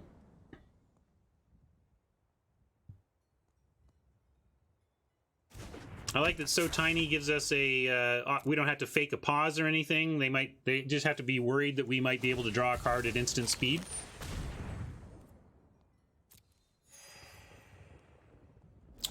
Well, how many draw spells? Any non-human creature would be a draw would be a trigger. Wow, they could have totally gotten us with the flash reach here, but they didn't do it. Oh, we got 17 cards. This is not going to be about decking.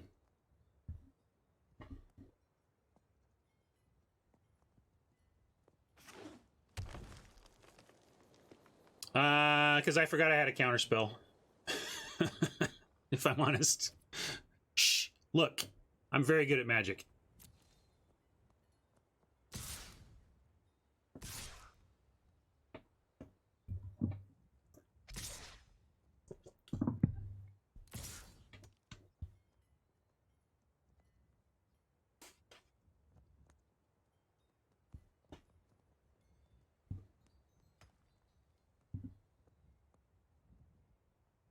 I won't time you out for that one, Dionysus, no worries. It might work out. We'll probably get something with Didn't Say Please that is even better.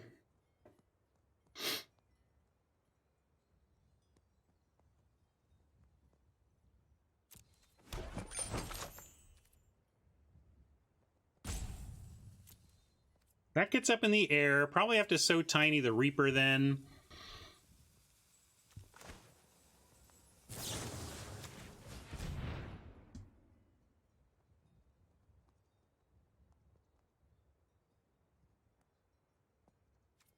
I guess I didn't need to do that now. That was like a minor punt because it gives them a response window for this rider food.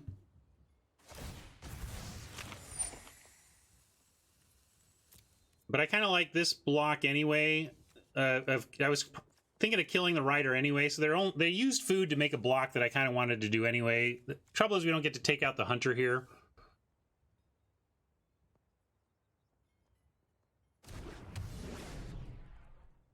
But the rider goes down, and we still get blocks here and here. Somewhat dangerous. I thought it was 4 for punting. I don't know. I guess it wasn't a punt. Sorry. Yeah, see, I'm holding up Didn't Say Please for the important spell here.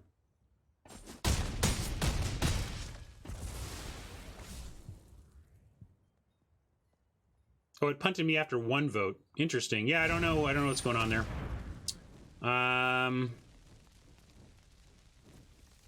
If we counter this, I mean, they're almost out of cards, and this is obviously not the one we wanted to counter compared to the Preserver. But I am going to counter this one. It turns off Reaper by getting it to -6.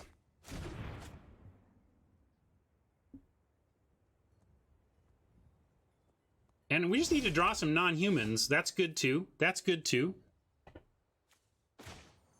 I mean, it's not good until next turn, but it's a start. We could do, yeah, maybe Stolen by the Fae. And let's try drawing that.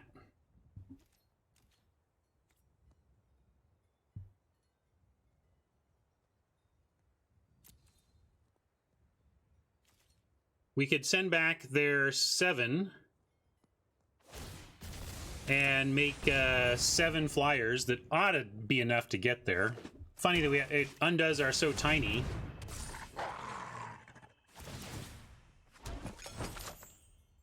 We're getting tight on the life here. That's no joke. Fortunately, a bunch of this stuff is 3. We're at 17 cards in library. How did it get to be a 9/9? What did I just miss? Oh, they spent all that extra, of course. Might have to send that back. Although it doesn't have evasion. So I like just a chump here.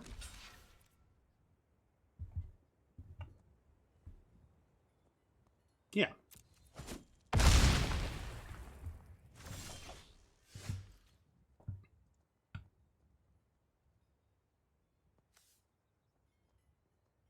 And we get 3 damage and a bunch of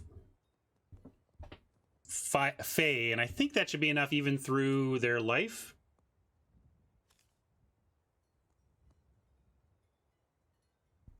We tried, Doogie, and then, well, first there was, the only way to kill it was blocking, and when we tried to set that up, they disrupted us. So, your advice is awesome. I'm wondering where your tools for it are, though. So we'll kill it now, though, right? So let's do this.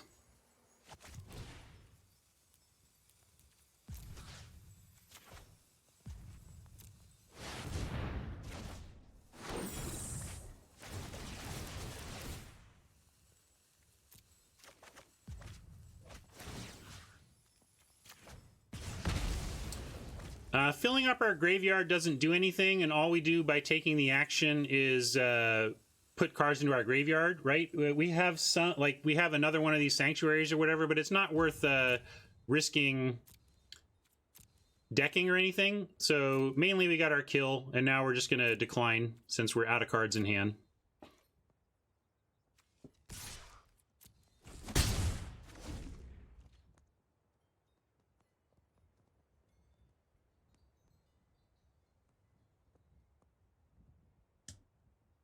We had to do it once to trigger the Pyromancer, but then it was all right.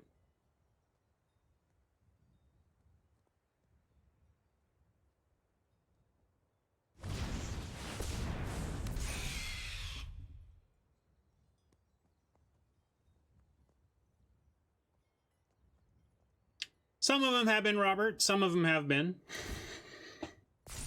We're trying to make enough nice plays to win.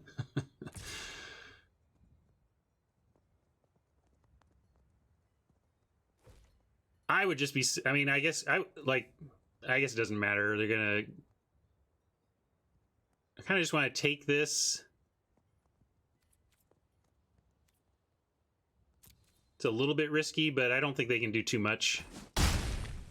We have 8, 7 are going to get through. Just need it. If we had a non-land, anything, just about anything gets us there.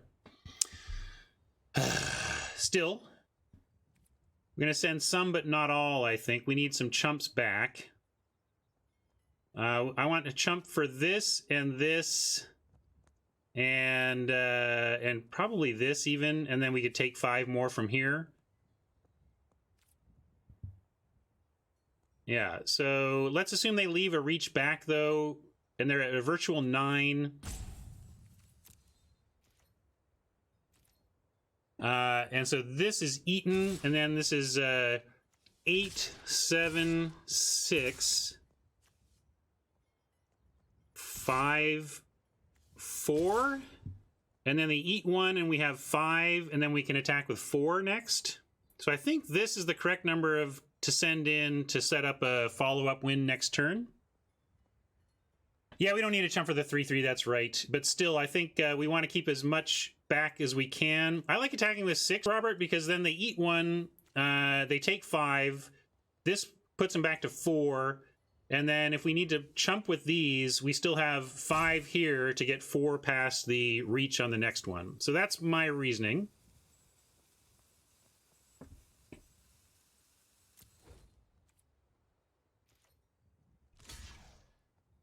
Going for lethal here, it's not really lethal with the food. They're at a virtual 9.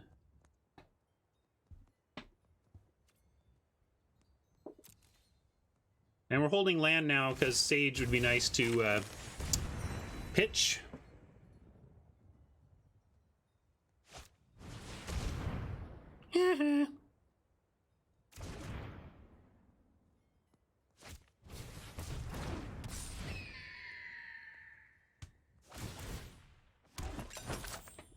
More food, though. Now they're laughing at me.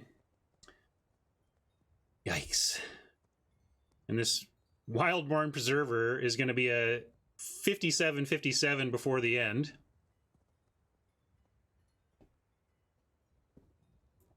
Yep. This is your new Bird of Paradise.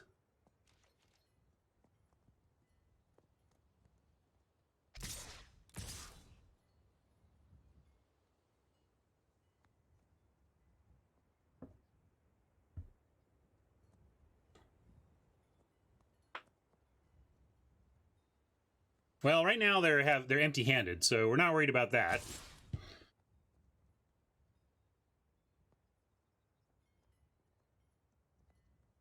And it almost doesn't matter whether they attack or don't attack with the Preserver, because every turn the Preserver is going to trade off for one of our flying tokens. Goose of Paradise is fantastic, yeah. People were on LR, they were talking about, well, how do you get the giant opportunity on turn 3? This is how you do it. ETB food token on 1, create a food token on 2, giant opportunity on 3. There you go. All right, we also have to block a Reaper and the Preserver, and then we're going to risk going to 2.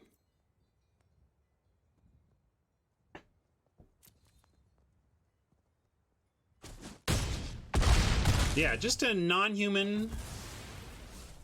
No, we need a non-human. Ah, come on! Oh. Stupid food. This is ridiculous.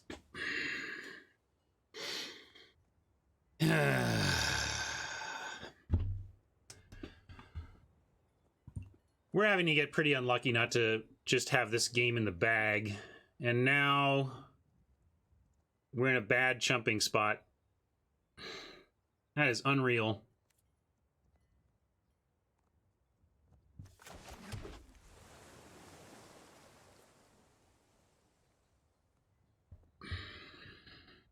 And they're just going to make more with the goose? Like, now we're... and they do the goose off the top. I'm tilted. I'm tilting. The salt is flowing. We win this game so many times. If you re-randomize both decks from like 3 turns ago, the number of times we win this game is insane. Yeah, what are the outs? Stop being salty, Ryan, and figure out the outs. Well, it doesn't even matter. Like, what we need to do is figure out if there's a tax. I don't think there's a tax because we need to block too much. So I'm going to say no attack. And we'll see what we can do.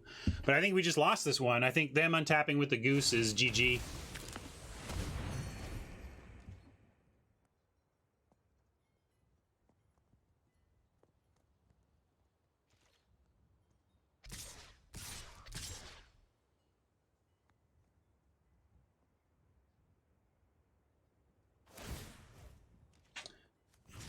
And we have to actually try and kill this thing.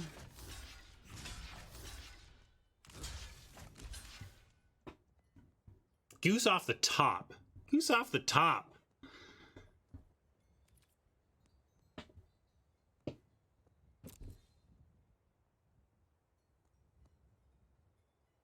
Well, they got to figure out what they kill with the Witch Stalker anyway.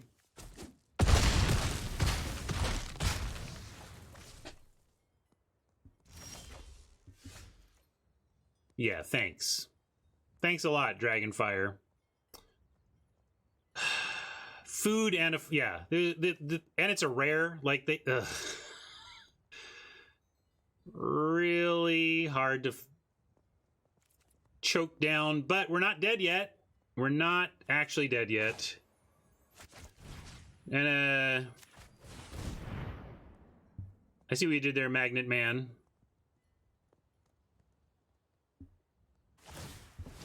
I love me some Lizzo.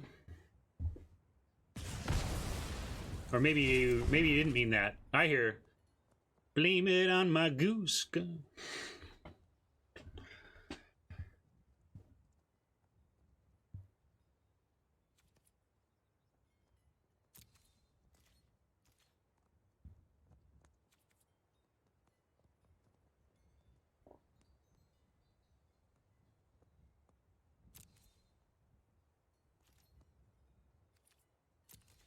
I could have attacked with one, I guess. Got chump. But at least we're not just dead to removal.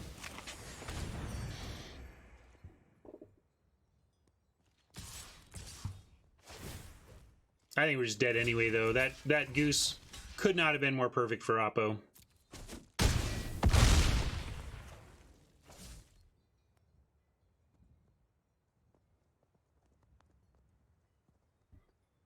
I saw Lizzo live. She played the Capitol Hill Block Party, and a friend of mine has an office building that overlooks where they hold the Capitol Hill Block Party, which is an annual music festival in Seattle. We have, well, more chumps. Look at us, more chumps. So that was cool. Although, honestly, I gotta say, I'll be happier to see Lizzo when she has a full band with her. I don't know if you've seen her live with a full band, but what I saw was Lizzo live with a dance crew and a tape player, basically. She was still amazing, but give me some live musicians, please.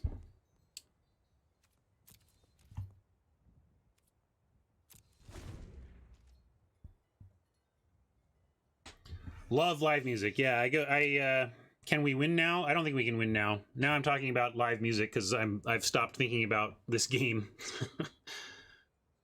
I wish I had had the finances to see more live shows when I was younger. A lot of shows I did not go to just because I couldn't afford it, and have a lot of sadness about that. Never saw Prince.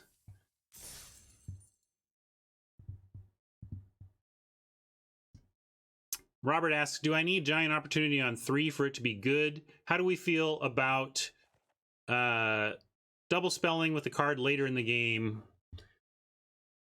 I mean, we just saw that Oppo had a huge, effectively vanilla that wasn't actually doing... Yeah, maybe so, Haj. So maybe I suffered the fate that I deserved for my punt.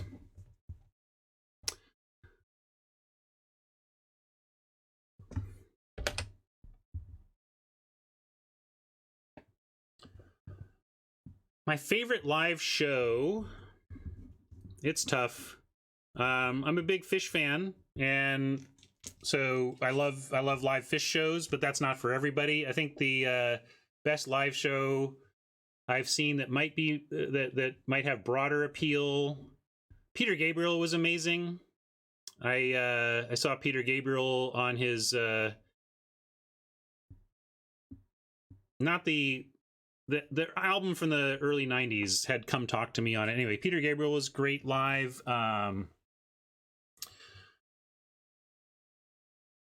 Smaller act, probably Sufjan Stevens had put on a very moving show.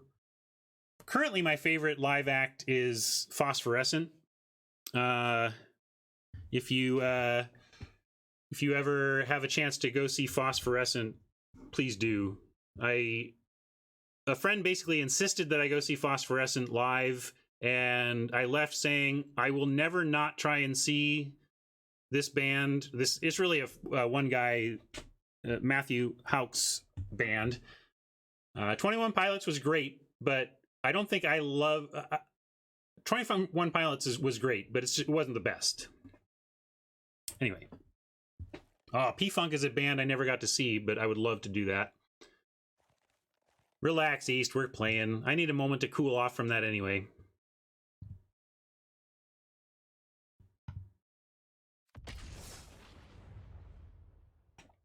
Beck is excellent live. He had a kind of an epiphany. He wasn't good live, or at least he's like, you know, I didn't Beck was like, I didn't put enough into my live shows early, and then I realized, hey, I really need to entertain these people. They gave me their evening and their money to come out tonight. I got to do this. And so he's really stepped it up on his live game since. I've not seen the Chili Peppers Dionysus, but they seem like they'd be a fun live act. Seems like a good start here. We got our build around.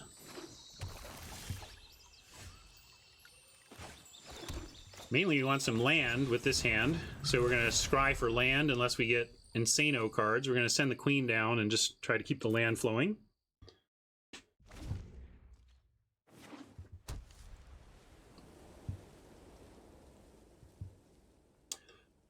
It is okay to have enjoyed that live show, yes. Wrestling with art versus the artist is a tough thing. All right, they just went straight order. I'm going to just drop Wolverine and try to race him a bit. We could scorch it, but no need to do that yet.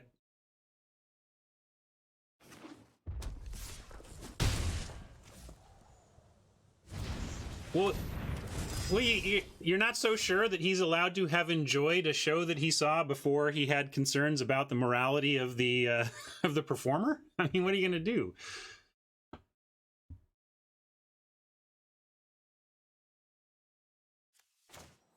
Okie doke. What are we doing now? We're gonna...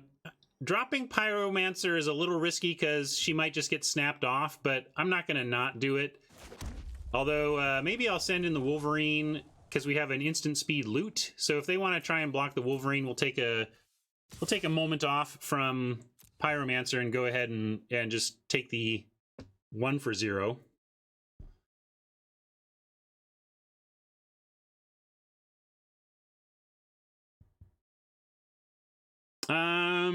I didn't get deep into colors. My favorite Beck album is Sea Change. Oh yeah, great call, Colin. Flaming Lips is in my top 5. It's just a big party. Like, I took my daughter to Flaming Lips and she didn't even, she didn't know she knew the stuff she heard of mine. She had an amazing time just because there was always something to be looking at.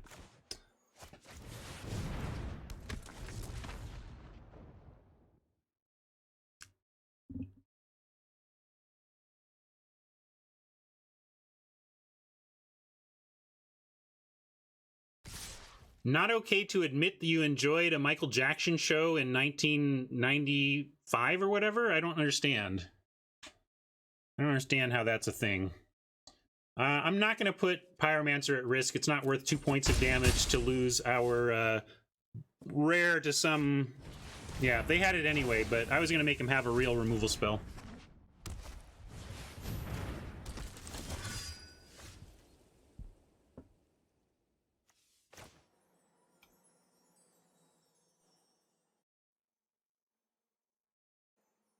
Hey, neat. That would be a cool show, Robert.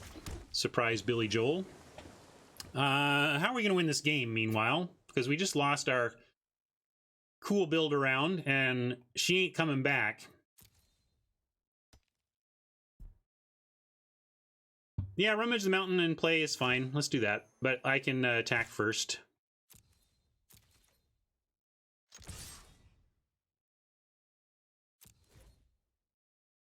Yeah, that's one of my favorite thought experiments. What if you could time travel as a ghost? Which is when I think about time travel, I want to be a time traveling historian. Like, I don't want to interact with history. I just want to go back and watch it.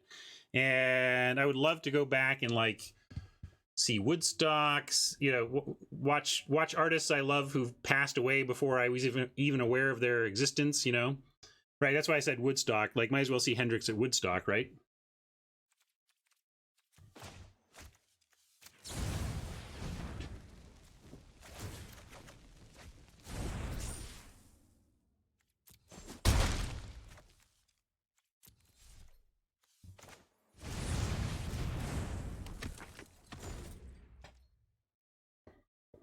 Yeah, watching some of the great games of sports of all time would be fun. Yeah, like you could you like Hendrix, right? Let's track him back and watch him. I want to watch Hendrix play the first note he ever played on a guitar. You know, because apparently, he bought a guitar from a thrift stop, a pawn shop. I want to watch Hendrix buy his pawn shop guitar.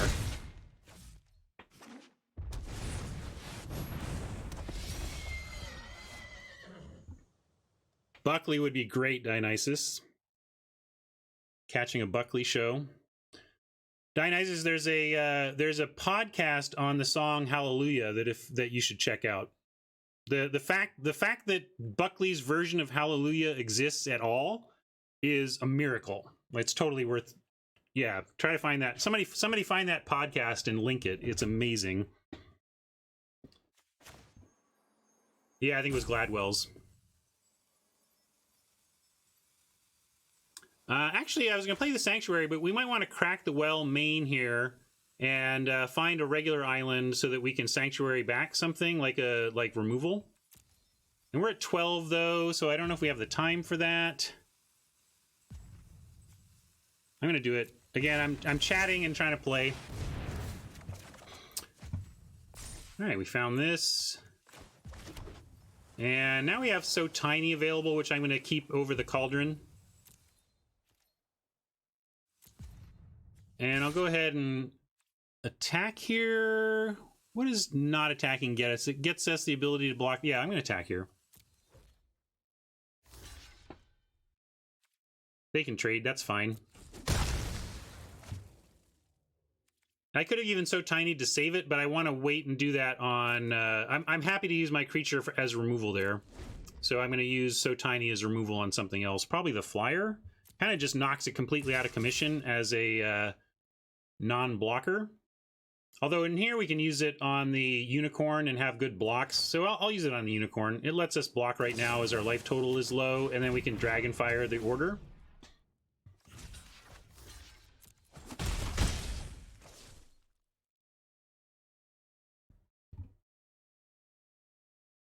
I love chat distracting me. It's so fun to stream and play while talking to people.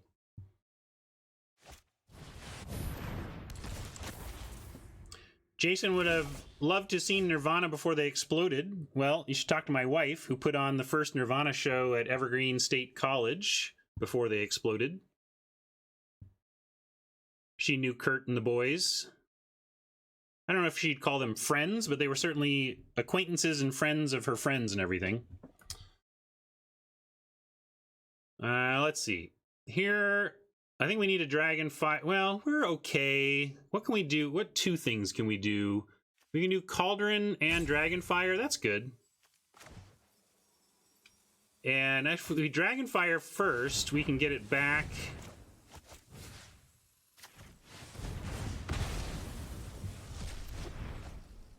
With the Sanctuary. And then have Cauldron and damage.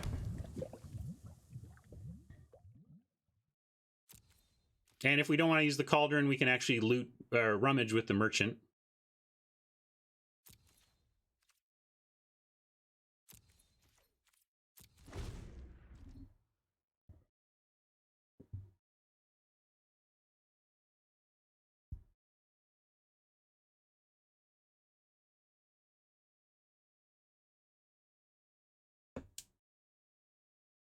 I don't think Margaret wants to get on the show and talk about Nirvana, frankly.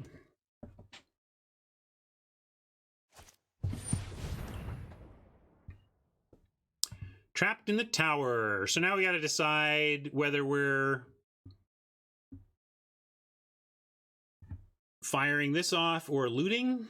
We do have this something for incoming. Well, we could loot in response, but then we lose the ability to fire at something. So the question is, do we want to take 3, 4, 5, 6 here with a Youthful Knight coming? I don't know if we can go that low. We may need to shoot the 2/2. I'm going to let that resolve and shoot the 2/2.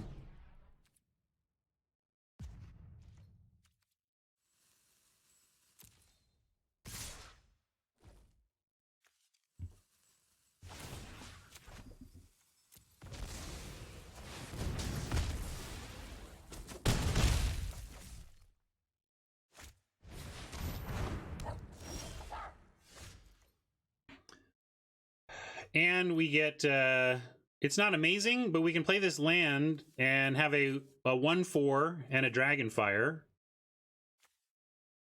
We'll start with Eleonora. Although, I'm going to go ahead and play the land so that we can just have one of each on the draw.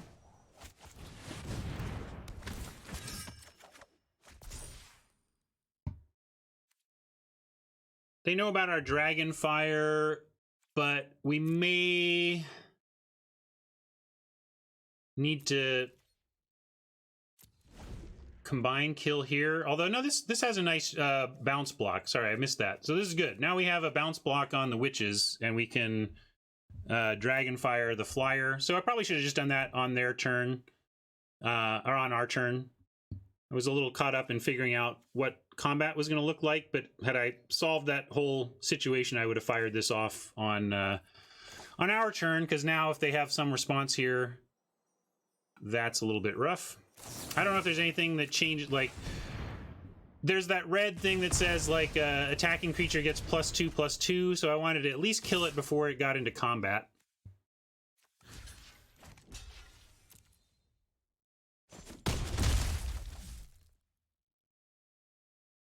Hopefully they don't have anything for Eleonora here.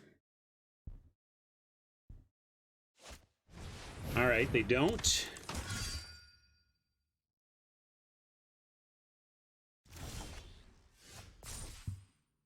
Okay, that's nice. Well, maybe it's not amazing, but maybe in fact we have to opt now. I was like, well, we don't really have any bonuses for that. So let's opt main so that we can see if we have something we want to play here.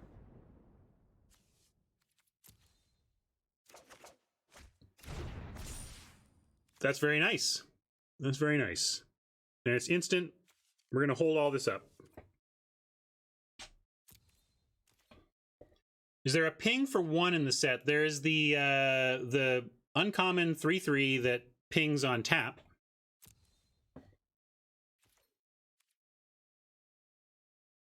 Good time zone hat. Yeah, the view numbers have gone up and down. They went way up on the day after the preview stream because like nobody else was streaming. But hopefully just more and more people are sticking around and putting me on their menu of options. I know nobody watches me exclusively. There's a ton of Magic streamers out there. I just like to be on your menu.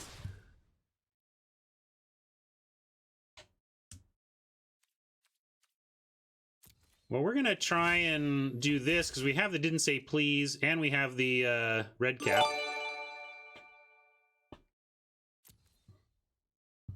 Yeah, but I haven't guessed it on that recently. I feel like the observation was that very recently numbers have gone up.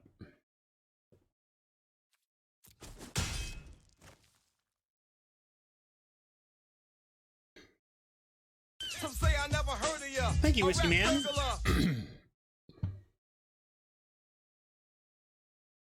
Wow, okay, maybe they just think, okay, we got to do this and kill the Barrow, or try to.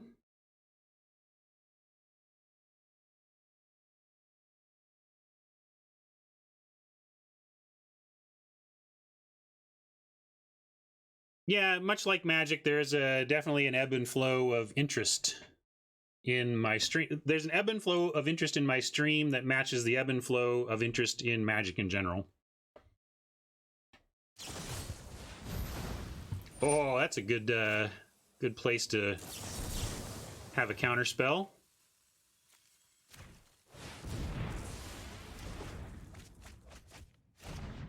Unfortunately, this means that the knight survives because we had to empty our hand to do that, but I still like our spot here.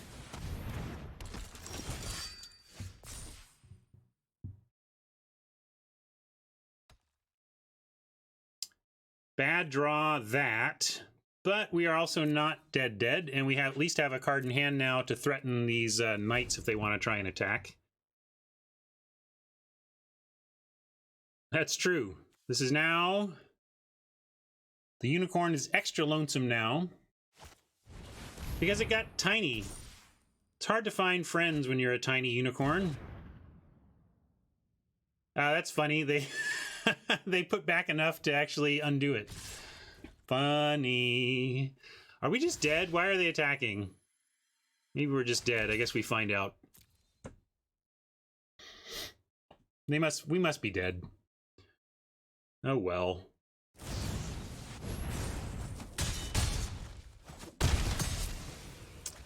Oh, this has been a rough start, I gotta say, folks. Those of you who picked a par of, what, 5 for this deck or something? Sorry I let you down with my punt, but man.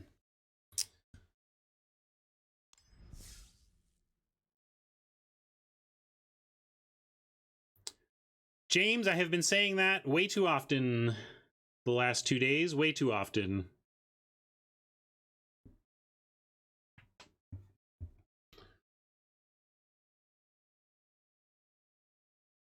Well, I think if I hadn't punted, we would have gotten to at least 3-3, and then maybe we find another one. I mean, I'd like to blame it on the new format, but you know, Magic's hard, streaming's hard. Magic's hard while streaming. It was all those things combining together. I've had a couple of really brutal punts though, so it's like I can be all upset about my overall record in the past few days, but Magic is a game of inches, and I have given up those inches in critical parts. So there's at least 2 games that would either have literally been a win out of a loss or probably. So, and then if you get those wins, then you get another chance at more wins, right? So like it's not even like we say, oh well, your record is 2-8, and it should have been 4-4. It's like it might have been 9-4 if we had managed to get a win streak going or whatever. Let me go soapbox for a moment.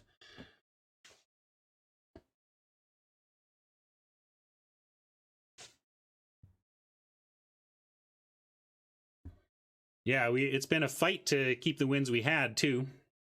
Well, keep it going, Mike.